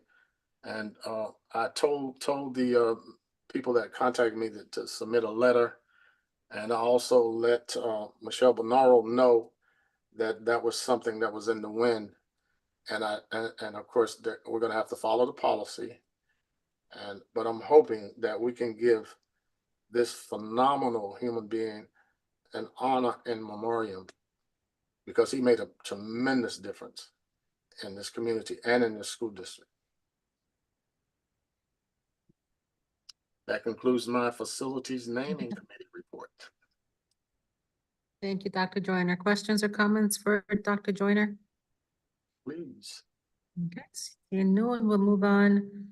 Seeing none, we'll move on to the superintendent's report. Dr. Negron. Thank you, Madam Chair. First, just point of correction on the time of the Title I Academic Achievement Awards. That'll be at 5 o'clock, Dr. Joyner, 5 o'clock. I have a quick update today. This morning, and I believe Dr. Finley is going to help me with the slide deck. We had fun this morning celebrating the winners of the superintendent's reading challenge. As a reminder, next slide, Dr. Finley. The challenge was for students to read and track the number of minutes read during the month of April, because we knew we had the April break. And the prizes to be awarded were for highest participation in the most number of minutes read, and giving out individual prizes as well as classroom prizes and school-wide prizes. And so excited about the outcomes. I want to point out that we went from an average of 250,000 minutes of reading per month to 1.6 million minutes of reading per month in April. So that was during the challenge in the month of April. And also from an average of 25% of students participating in reading in March to 70% of students reading in the month of April. So clearly it got a lot of attention from the students with this challenge. And I want to highlight the classroom winners in the next slide. For pre-K or winner, classroom winner was from Mrs. Reyes here in this building, Russ Woodward. Kindergarten was Miss Boynton in Edgewood. First grade, Mendez and Wheeler at Jancy Daniels. Second grade, Colon and Massa at Jancy Daniels. Classroom grade 3, Miss Anthony over at Moore Sheridan. Grade 4, also Jancy Daniels, classroom of Andino and I cannot pronounce that. Macahone. Classroom grade 5, Bishop Woods. In Mrs. Seaton's classroom, Worthington Hooker. Classroom 6, Chrysopolis, yes. And grade 7 and grade 8, also Jancy Daniels, Baudrin and Valles. For the student winners, and by the way, if you click on that, later on that, where we celebration picture galleries, we took pictures with all the students and the parents who joined us this morning for breakfast. So our pre-K student winner, Tyson Roberts from Barack Obama. Kindergarten from Worthington Hooker, Ethan Robert. First grade, Sarah Chevalier Rivera from Jancy Daniels. Second grade, Lennox Byam from Morrow. Grade 3, Dante Vasquez, also from Morrow. Grade 4, Dina Isiyangu from Truman. Grade 5 from Celentano, Mohammed Richardson. Grade 6 and 7 from Worthington Hooker, Dulansa Iapu Hanadig. And grade 7, Sanchita Dolan from Worthington Hooker. And grade 8, Peyton Erodisi from Jancy Daniels. And the school winner was Jancy Daniels. Jancy Daniels won the challenge. And I have a picture there with Clifford, the red dog who came from Scholastics. And at Jancy Daniel, the challenge took off so well that we now have the Million Minutes Club. And you see them all there with their medals. And of course, the kids were really into it. They had to start a 2,000 minutes club as well. It already has 2 members that have 2,000 minutes. So clearly it is catching on. And I want to introduce you also to our district winner. There she is, from Worthington Hooker in the next slide. One more, Dr. Finley. There is Sanchita Dolan. She was a district winner, and that gift, she loves Harry Potter. She got that whole chest of all the Harry Potter books, so she's gonna keep on reading. Okay. And last but not least, I want to give out a huge thank you to the ladies. I remember saying, I want a challenge, get it done. And my gratitude to Keisha Red-Hannons, our assistant superintendent, Jennifer Tusignant, our supervisor of elementary reading and language arts, and also Dr. Jennifer Sinal-Swingler, our supervisor of secondary English language arts. These ladies came together, organized it all, reached out to Scholastic so that we could get lots of free things for a challenge. And Ms. Red Hannes, I think I mentioned it, that I also want a summer challenge, and I know we're gonna be working with the public libraries to be able to do that. So thank you. That completes my report. Thank you, Dr. Negron. Questions or comments for Dr. Negron? Dr. Yarborough? Yes, Dr. Negron, to you and your team and the students that participate in families, congratulations, and I'm grateful for the creativity, for the challenge that allows so many more students to engage. I think going to 70% participation and then so many more minutes to be read. Whatever we need to do to increase reading and participation in it is wonderful. So thank you very much for just the district staff for taking those steps. And congratulations to all the students and your families for your accomplishments. And for those who want to continue to challenge, I'm sure there'll be other times to participate. So very nice. Thank you for sharing the wonderful news. Thank you, Dr. Yarborough. Okay, seeing no other Dr. Joyner had the discussion. hand raised. Dr. Joyner, do you have your hand raised? Yeah, I do, but it's a I brown can't see hand. the corner. It's I a can't brown- see that it's a- corner because of the curtains. Yeah, and it's a brown hand against a brown background, so I can see that. I should have had the Yeah, Max. I can't even see that though. Yeah, I should have had the Michael Jackson glove, but I don't have it. Let me just very quickly introduce a term at the same time that I'm complimenting our superintendent, Ms. Red Hannings, and the subject area supervisors. One, there's a term called academic press. And research is the term used to describe the extent to which an education institution emphasizes academics. And we started to see more of it when Dr. Tracy was with us. And we're seeing even more of it now with Dr. Negron. She's building on that. And hiring a reading supervisor for both the high and K-8 school that was the best thing we could do.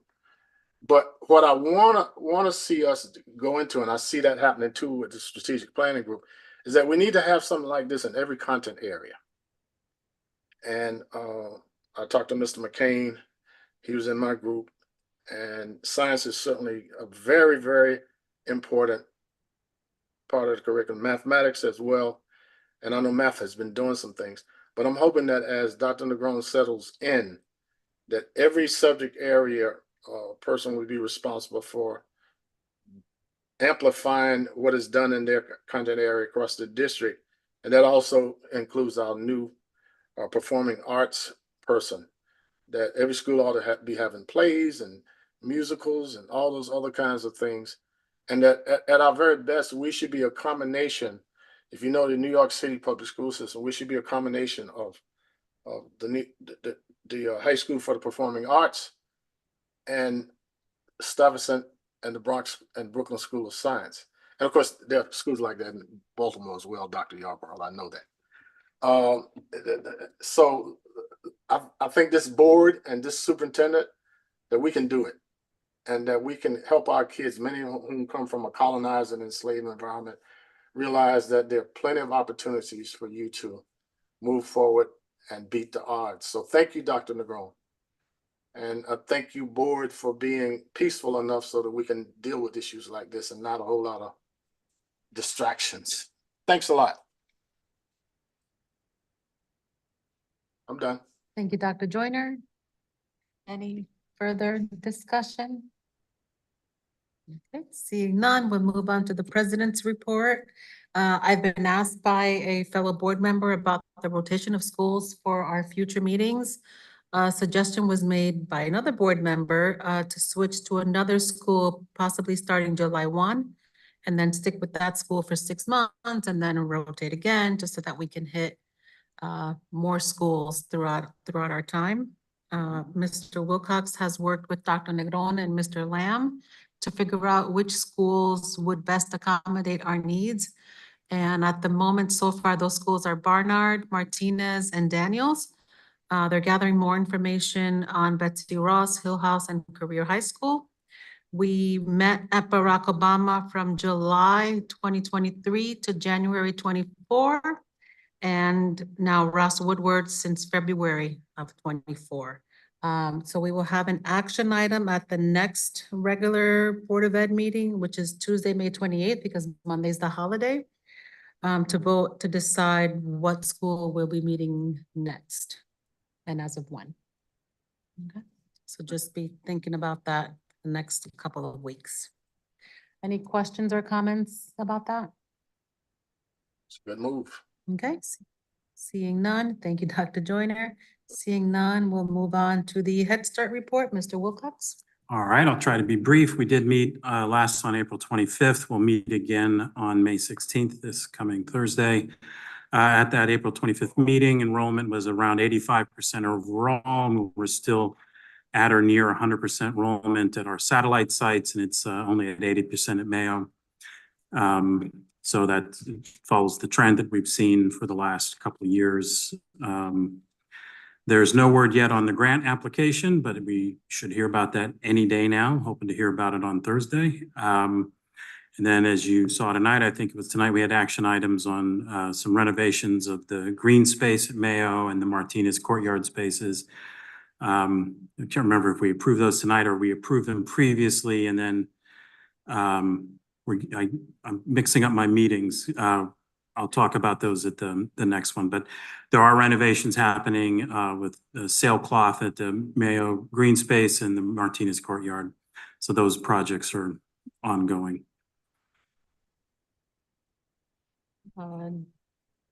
Let's just do all three and then ask for questions or comments. Citywide School Building Committee report. All right, we met last Thursday on May 9th. We had the standard building infrastructure and project management report. As of noon today, it was not yet posted, but it should be posted within, the next 24 hours. I'm requesting that happen now if it hasn't happened already today. My recollection is they needed to make an edit to it and then post it, so that hopefully will get done very quickly so everybody can see all the work on the projects that are happening in the district.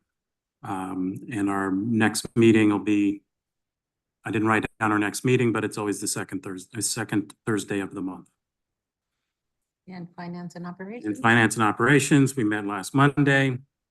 In addition to action items, we discussed the need of the renewal of the MOU with the city for shared positions. And so that'll be coming to us in a future meeting. We also voted to send policy 3517 draft of security of buildings and grounds to governance, which I will do this week. We discussed the update of 3323, which is our core procurement policy that needs some changes based on board member requests, as well as changes in city charter, changing some of the things with the purchasing programs. So reviews are happening by finance and operations related staff, including the COO, CFO. The shared procurement person that we share with city procurement has been taking a look at it. My understanding from testimony, there was an upcoming meeting was going to happen between city procurement and corp council in the district to make sure that we are up to date with this and matching their policies. And I'm still hoping the committee can take action on this at our next meeting, but the city review might move it to a following meeting, which it's important to get it right. And I think the review of city procurement and our corporation counsel's office is going to be important addition to this. If anybody has any comments on any of this, as I've said before, we welcome all comments to the committee, requests they come to the committee, which is President Rivera, Dr. Yarborough, myself, and to our superintendent, Dr. Negron. And that's that for finance and operations. Thank you, Mr. Wilcox. Questions or comments for Mr. Wilcox on any of those three items? Okay, seeing none, we'll move on to the governance report. Dr. Benitez. Good evening, board members, members of the public. First of all, I want to say we did meet and were able to read a few of the policies that we as a committee are working on, always encouraging others to send us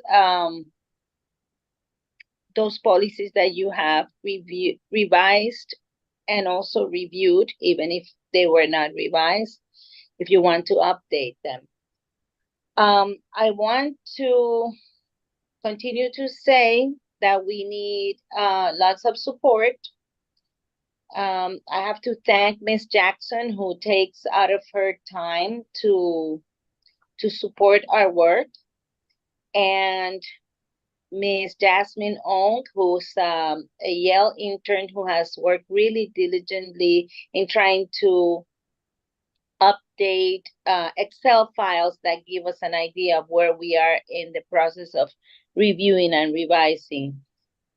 But Ms. Wang is completing her internship, so she will be gone very soon. I'm sure she is already celebrating her great accomplishment, and we want to remind everyone on the board that we will continue to need support in reviewing what you submit. We are submitting, I also want to say that it is a great thing to have another board member on this committee, because it allows me to have a conversation with a board member before we come to present to you the policies. So I have to thank Ms. Downer for her support on the process. Tonight, we have one very important policy in front of you for first reading. That is reporting of child abuse, neglect, and sexual assault. As you know, the students are constantly reminding us that we need to keep those updated. These have been in the process, and we believe that it is ready for you, except on this policy, in the parentheses I, there is a mistake, very minor, but I want to point it out because I want to be fully transparent. If I found it, I need to share that with you. In parentheses I, it says posting of DCY's Caroline, and we know that's the old name. DCY does not exist anymore. It is now DCF, and we will make a change, but we believe it's such a minor change that we are still submitting that for first reading, and we will make sure to correct that for your second reading. Makes sense. Okay. Thank you, Any Dr. questions? Benitez. Questions or comments for Dr. Benitez? Okay, we'll move on Thank you. to first food service task group report. Dr. Yarborough. Thank you. Yes, I'm grateful for the food service task group. In particular, thankful for the community leaders, Witnesses to Hunger, United Way, who continue to work on behalf of the children in the district during the times that meals are not served by the school board, the food gap times of the year. I appreciate their diligence and kind of ingenuity in finding funding partners in order to keep supplying meals. As well, the food service team of our district celebrated a school lunch hero day at the beginning of the month. And I just want to shout out the team under Mr. Young for their work in serving our district. They created for them a video, a school lunch hero day video. And I asked maybe at some point that it would be posted on the website so that others can see and celebrate what our food service team has accomplished this past year and help cheer them into the new academic year.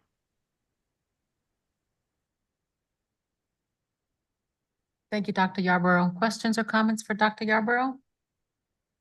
He's a good guy. He's a great guy. Thank you, Dr. Joyner. Okay, seeing no further discussion, that was our last item on the agenda, and I will entertain a motion to adjourn. So moved. Second. Want to stay here? Thank you. Mr. Wilcox, Yes. Dr. Joyner, We. Dr. Yarborough, Yes. Dr. Benitez, See. Ms. Downer, Yes. Mayor Elicker, Yes. and I am a yes as well. Good night, everyone, and thank you. Good night. Thank you all. Arrivederci. Night. Bye. Ay, Dios mío.